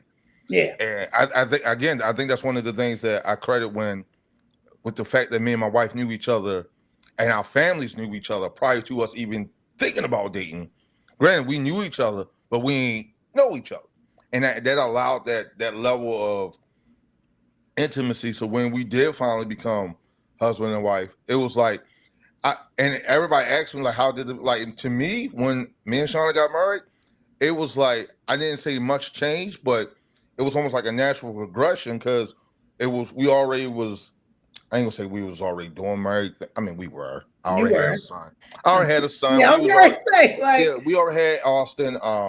We already had Austin at the time, and but it was almost like it just felt like a natural progression of our previous relationship just to become husband and wife. And yeah, I think people just it's social media. People are more worried about the sex or the test drive, as DJ say, before they even plan on being that person with that person. I mean, women, because women, y'all know just as quick as before we do if you're gonna have sex with a guy or not. very true. So I know for me and her, like I said, we had a kid out of wedlock, and I know on the last show I was on, I said I was playing husband before I actually was a husband. So when she and I actually was like, when I actually was like, okay, we're going to get married this time. I'm not going to play games. And we was going to premarital counseling. My pastor wanted us, and we was living together. And my pastor told us to stop. She wanted us to stop being intimate with one another until we got married. So now it's like my brain is like, so you've been giving me the ice cream this whole time, and now you just want me to stop eating it? Like, In every sense of the word. Wow. I knew somebody. Kill the visual, Jesus. Kill the visual. Kill the visual. All right, baby. My Yes. Who We has was to in the same house. Yes, we was in the same house, living together. Jesus. And maybe I should use a better analogy. You should have, because ice cream is not Kevin it. is already out there. Look, it is what it is. It is what it is. It's We all grown too. We grown. So in my brain, it was like, I can't indulge no more until we get like, are you serious, Pastor?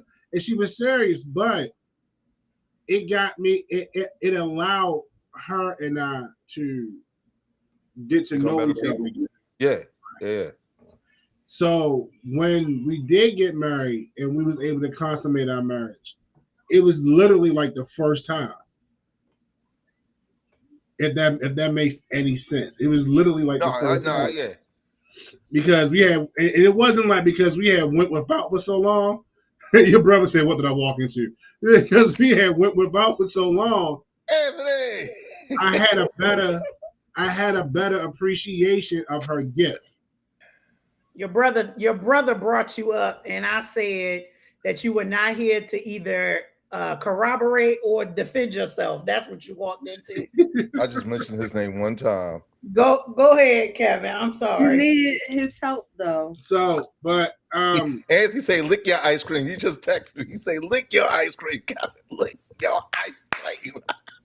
Lick it." Anyway, told you them Johnson was real. So, but no, it allowed us, like I said, it allowed us to reconnect on a level that we haven't reconnected in quite some time. So we got to know each other again. We actually got to be with each other on that level that God wanted us to be on before we were intimate. So we never, once we was able to do that, and then the night that we did consummate, like I said, it felt like the first time. And it wasn't because we waited, we had to wait. It was like, just the connection was different. Right. She's just not this person anymore. She's more to me now. And granted, she would have been more to me once we got married, but now it's different. I can appreciate her gift better. I can appreciate it better. Yeah, because at the end of the day, bro, it's a gift.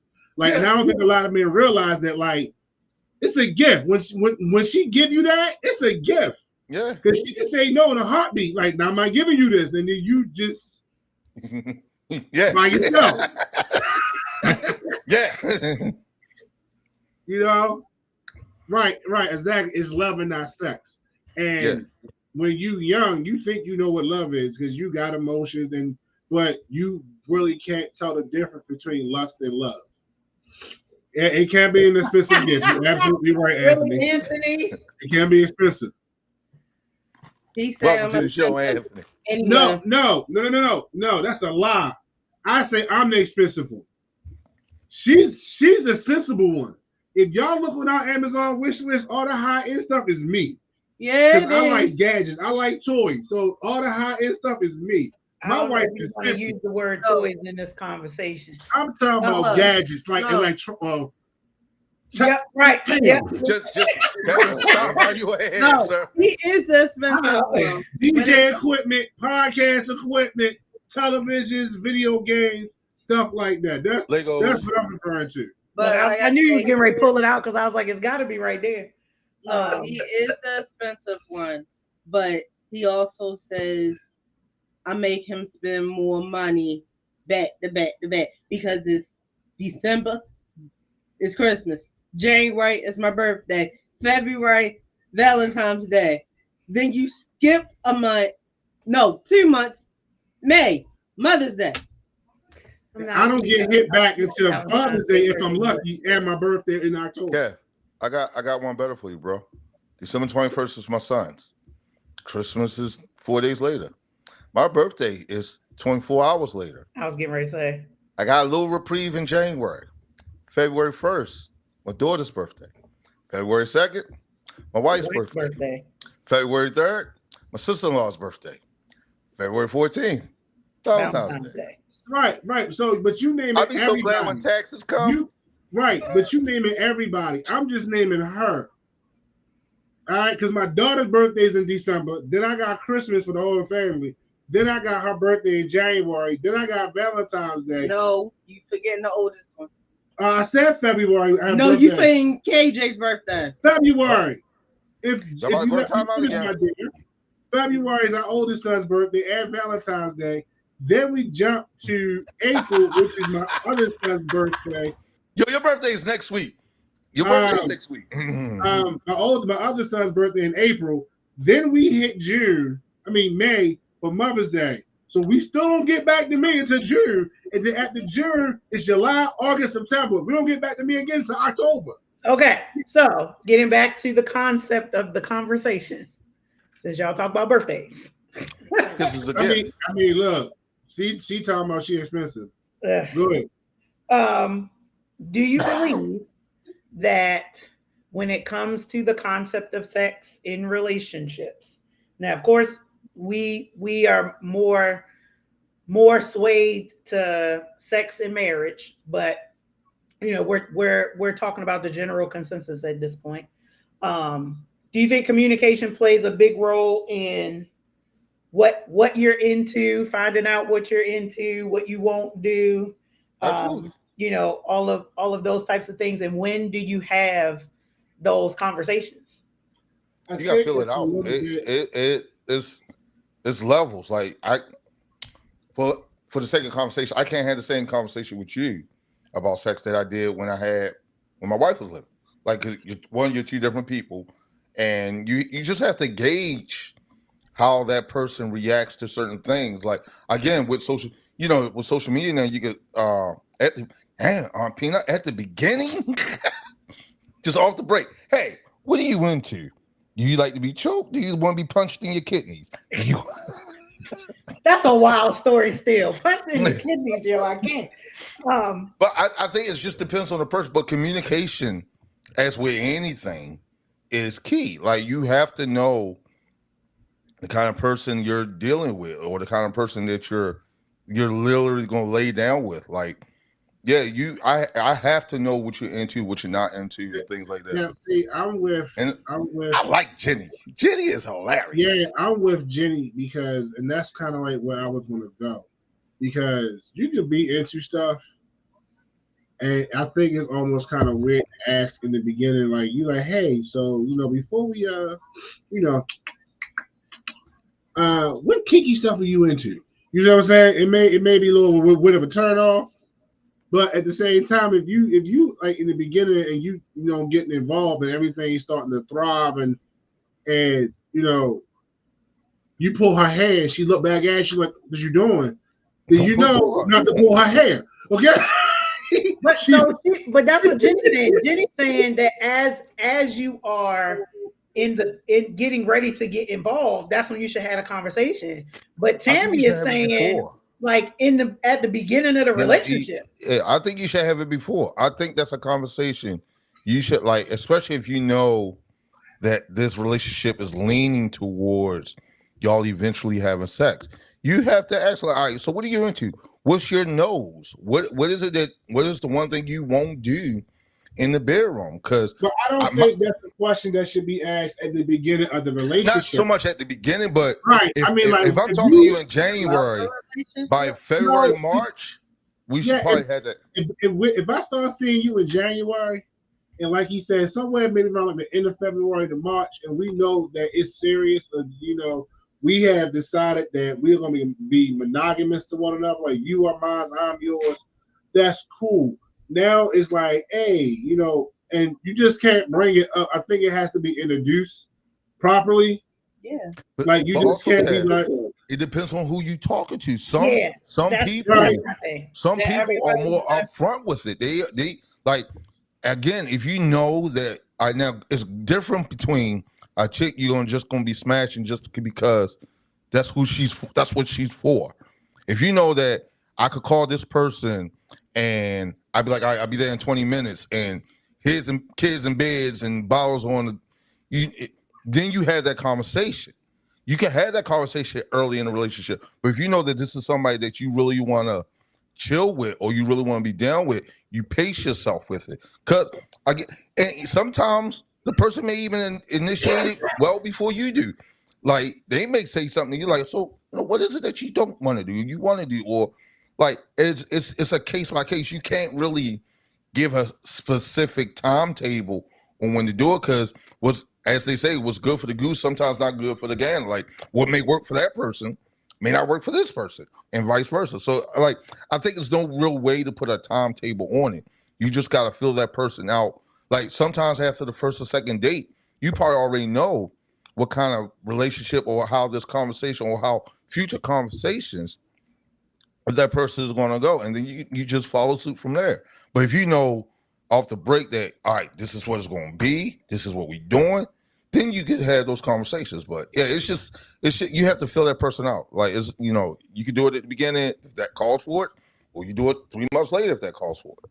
So, like, I'm a person when I date people, I like to ask a lot of questions, and I want the person to ask me a bunch of questions too. So, like, I'll give you an example. Like a guy that I started talking to like last November, like it just kind of was like organic conversation, and he made a comment that it wasn't overtly sexual, but it was like one of them flirty kind of conversations. And I just inserted a question and I started, asking. And the way he responded to it was kind of like, whoa. So then I was like, okay, well, maybe we won't have this. And then his response to me after that was, well, we didn't open the book now, so let's go ahead and have a conversation. And Chapter 2, page 6. Let's go.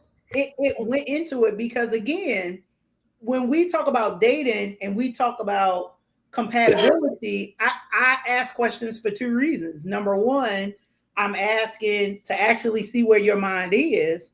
And then number two, how open are you to having any conversation? I want to be able to have any level of conversation with you. So if I can start having a conversation now, then there are things that we can talk about. And if I know what you're into, I also know what barriers I need to set up so that we ain't doing stuff before we supposed to be doing stuff. Because if if you got, real sensitive androgynous zones, then there are certain places I know I can't touch it. So, there you have it. Anyway. Yeah. She got real personal with that, didn't she? Yeah. It's not to me, it's not like personal. I mean, it's an example of something in my own life, but no, I'm picking with you. No, I'm picking with you because I agree. But I think for me, because I like the relationships I've been in, those conversations was never had until like stuff was happening. Okay. You see what I'm saying? Like, yeah, like certain areas was off limits. You looking My at bad. Jimmy's Just, comment. just the way Viva was just looking at you, These looks, Brady. I'm just telling bro. you. When you go No, back and look because at I You this, was got waiting. Kev. No, You gotta watch this, the. You gotta I watch the was playback. waiting for him to see if he was going to put my name in it, which I have no problem. He can. If it's something I'm willing to say, I will say it. No, I'm just saying, but but You saw that? no, I'm not. more It's androgynous. an open. I'm not No. going to say an open book, but She said how you all spell adults. that. She said how you spell that. No, what I'm saying is like, even with her or just like in general, like those deep, we just never had this conversation. It's always they don't hurt yourself, bro. It's always been like in the midst of the act where a certain person going to go do something. You're just like, oh, okay, hey, no, you see what I'm saying? Pineapples. I want to go. Right. I want to Right. go. You start sounding like Dwayne from What's Happening. Hey. Wow. I need you to stop. And for those who don't know what's happening, there was a TV show from the 70s that reran in the 80s. Go watch it.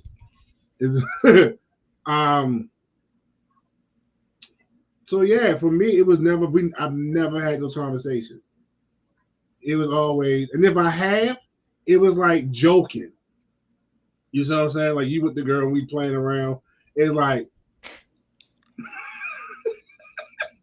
I think one of the funniest skits I ever seen was this dude and the girl was sitting and they was playing around or whatever, and the dude was like, "Can I put it in your?" And she was like, "No." He was like, "Why?" Because she said no. But I know people who've had those conversations like that. He was like, "Yeah, she ain't down for that. It's marked exit only for a reason." Like I get it. So Not Mark, but it's destined. It's designed. I mean, yeah. It's wrong, Brian. The chips are gone, Brian. I'm gonna drink some water on that because. But again, to circle back to a part of the conversation we had before, when you talk about that certain thing in particular, people say, "I have a license to do that now that I'm married because the bed is undefiled." And I still need to have somebody explain to me like what that means. You don't have a license because I think this is one of the things where Fix your face. I'm reading a comment. You have people where, okay, let's take it back to before any of us was born, like with our great grandparents or whatever. Those men were built different. So they was like, they didn't look at their wife as their spouse, that was their property, as to do with as they wanted to, no matter what. So if I want to have this type of sexual relation with you, you have no choice but to abide by it and comply with it. But that's not where we are right now. We're on a different level. So you can't just make your wife do anything that she doesn't want to do. Who gave them a license to do that? Who gave them a license? Yeah, I'm learning so much about my aunt right now. So the limits are the comfort level of both spouses. No, you're absolutely right. But that's why I'm saying, like, you just can't do anything to your spouse. Because if she say no, and even if he like, nah, don't put your finger there, then don't put your finger there. Don't put your finger. Don't put. Wow. What I mean?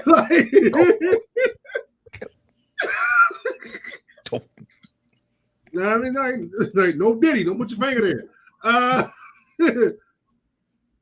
So, but at the same time, it's you have to respect each other, especially if you're married. Yes, Tony. Especially if you're married, you have to respect the person because I don't think like you can still catch a SO charge if you're married. If your wife like I didn't approve of that, I didn't ask them that I felt violated, and they will come and take you. Put those bracelets on you, and that's thing you got a whole SO charge from your wife, and you trying to figure out how we got here. No more. You say no singing. So and right, my body is my body. Like you married, yes, we are married. We are intertwined now. But I still have to have that conversation. You still have to have that conversation. Right, because they mad. she might not have been down to do stuff before you got married, but after you don't got married, she may be down to do stuff now because she's like, this is my man. He's no longer just my man. He is my husband. So now I'm willing to do stuff for him in that realm of the bedroom that I wasn't down to do before. So that's, once again, conversations should be had. Well, and again, I think to that point too, that as people think about marriage and having sex prior to marriage, I think there are certain things that people keep for the if we get married situation versus the like we dating situation. So maybe I know maybe in certain positions you don't do. I don't know. I know a girl that you don't do until you get married. I know a young lady, and she did not. Hey Marvin. She did not. She did not give oral to her boyfriend. I had to try to find a PG word. Oral. Oh, oral. She ain't go down on him. Right. I'm trying to be PG. Yeah, make it plain. Make it plain. Okay. She ain't go down. All right. She didn't do no sloppy tops. Okay. Or her boyfriend or whatever. No hot tub. Right. No hot tub. Spit on that what?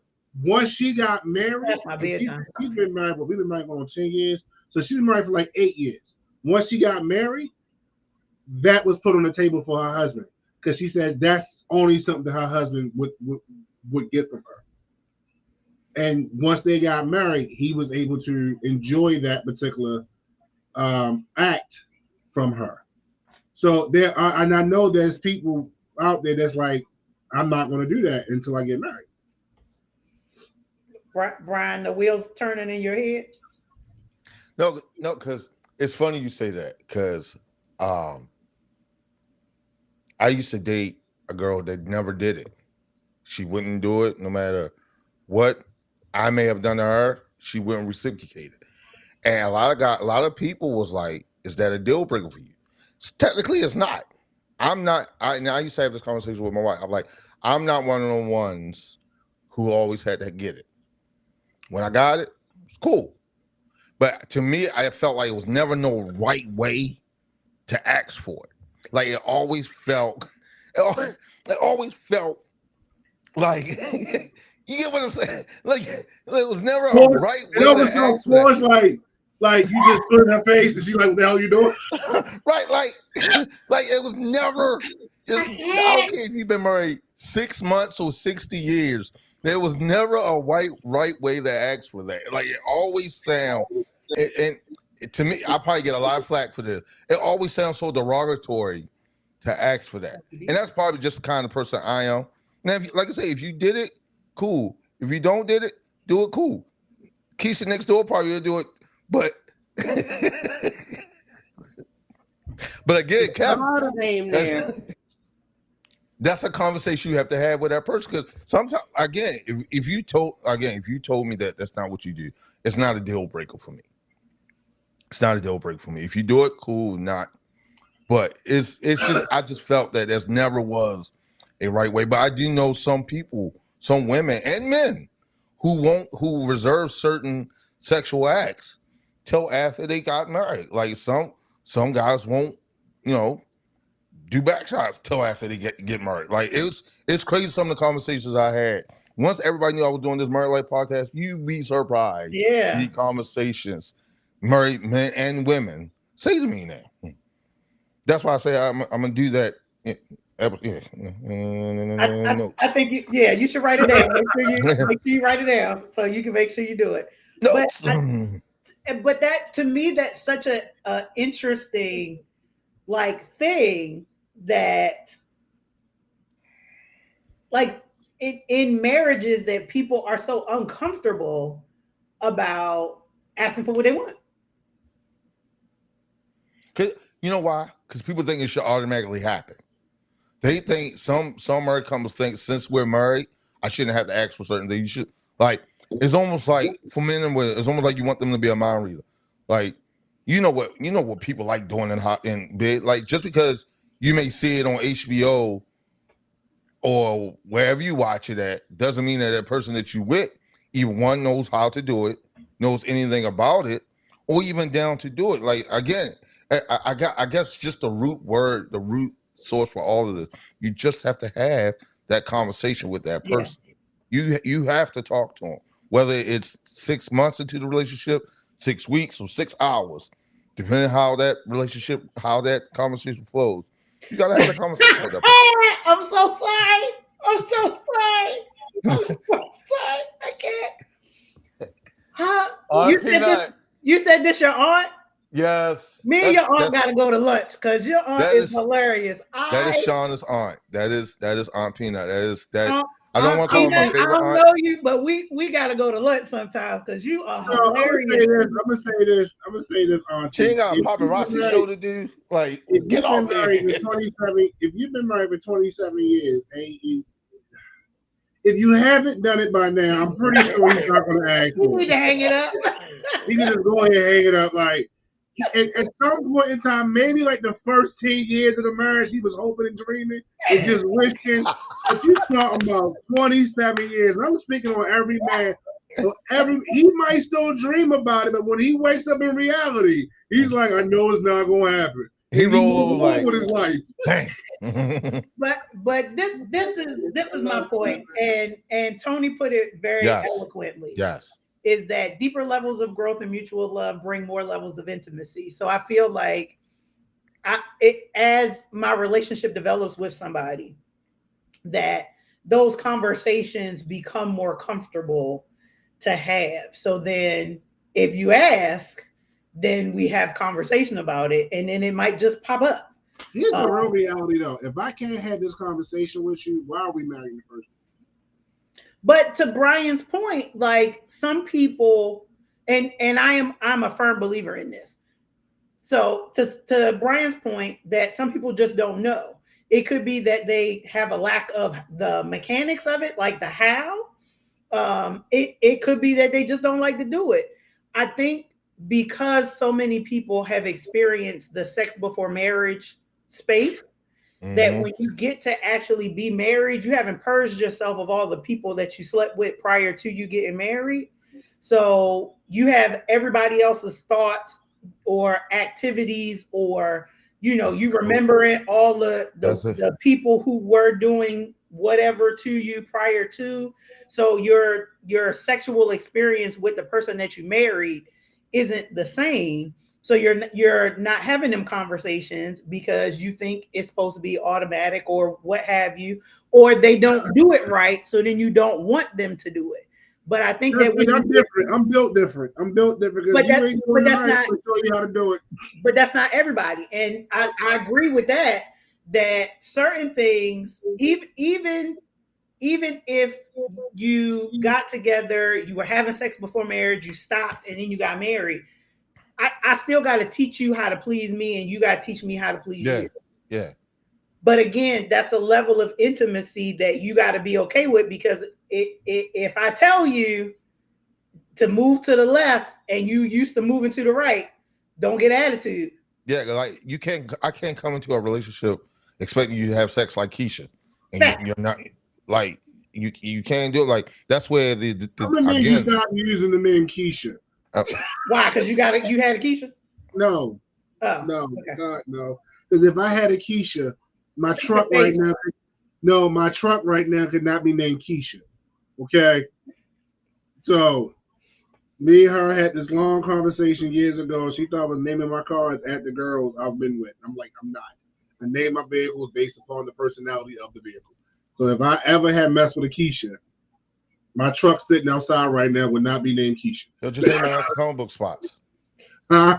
Just name it after comic book characters like I do. You don't get in trouble. I've never met a Siri before. I'm so done. As we are winding up this season finale show, like this has been really good, and it's been a pretty cool conversation. As a married couple, and then Brian, I'm going to ask you as a man who has been married and as a single person, since that's the space that you're in. When it comes to this world of sex, what advice would you give someone who's in your same status of relationship in life that they should be doing. Y'all want to go first? No, she said you.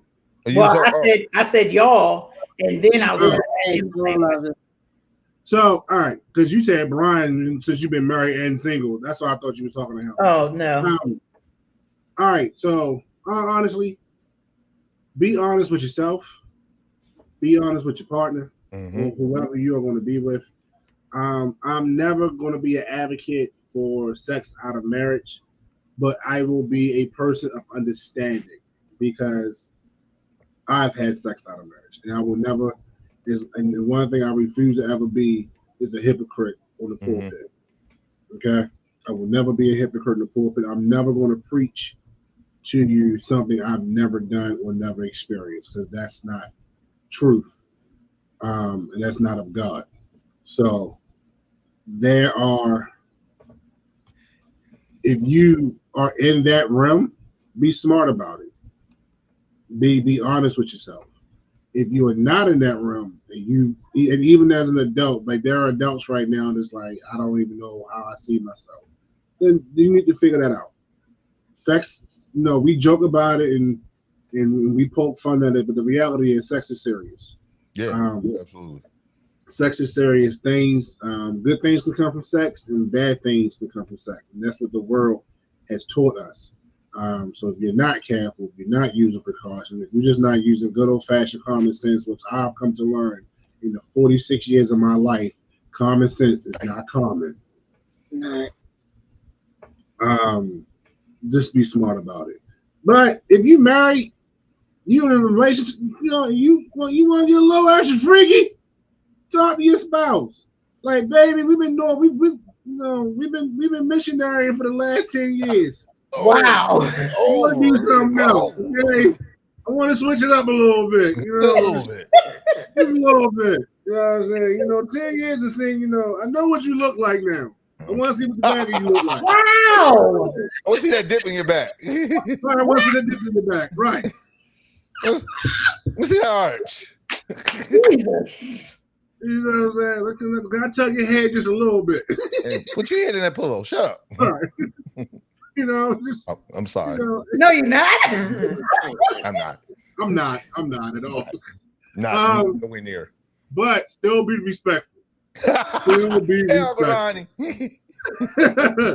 Still be respectful. If your spouse is like, don't touch my hair, especially if she's a black woman, don't touch my hair. We good. Put a bonnet on. Take it off, put it on side. I got some pillowcases. Let's go. The bonnet comes off. Yeah, the bonnet comes off. You ain't wearing the right bonnet. You said it's like no, she is. It still comes off. I taste it all. North Carolina. Oh no. Right. I'm learning way more about y'all than I need to know. I would appreciate it if y'all too would rein it in just a little bit. We are. But look, we are cool. We are good. It's okay? You don't want to say put a bonnet on it, okay? You don't want to open that box. Listen, time out for the both of you. For the both of you. And Viva, don't look surprised. You co-signed, so you in timeout. I just said the bonnet comes off. Timeout. That's all I say.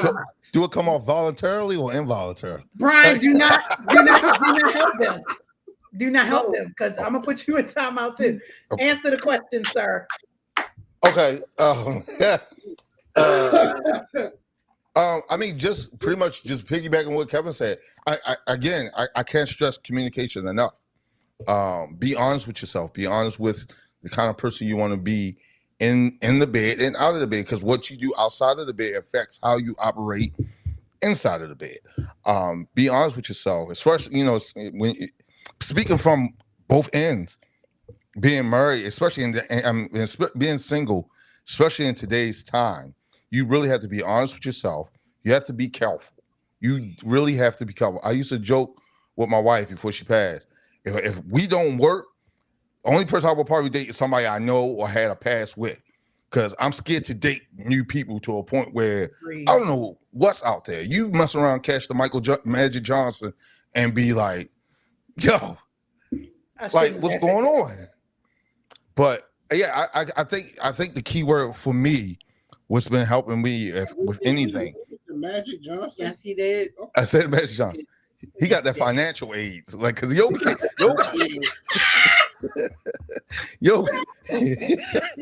he got AIDS and became a billionaire. Oh my like, God, Mr. Johnson! I'm sorry, it's after dark. He's Oh my gosh! He's telling the truth though. He's telling Oh. Magic Johnson supposed to been dead 30 years ago. 30 Yo, years we're canceled, and I ain't even got a good whole season in yet. Go ahead.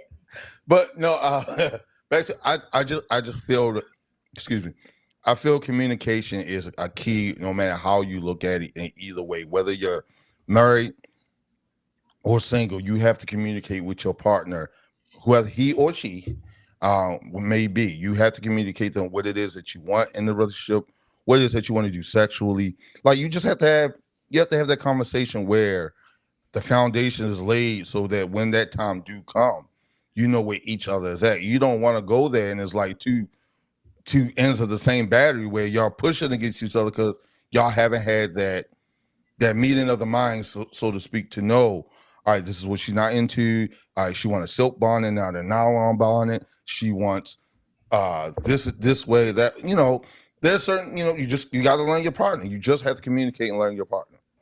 And that's for married or single. Because even married, the same things you do when you was in year one of your marriage aren't going to be the same things you're doing at year 5. Ain't going to be the same things you're doing at year 10. Like you as a person sexually will evolve.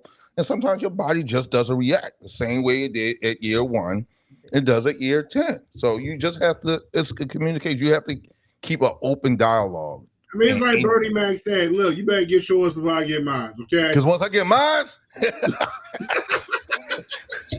once I Look, what he said, shut up on the house. he might be out there, and I'm gonna tell him, whoever I marry, you better be ready. That's all I'm gonna say. On that note, may God be with whoever that is. Yes. I mean, look, So, ginseng and orange juice.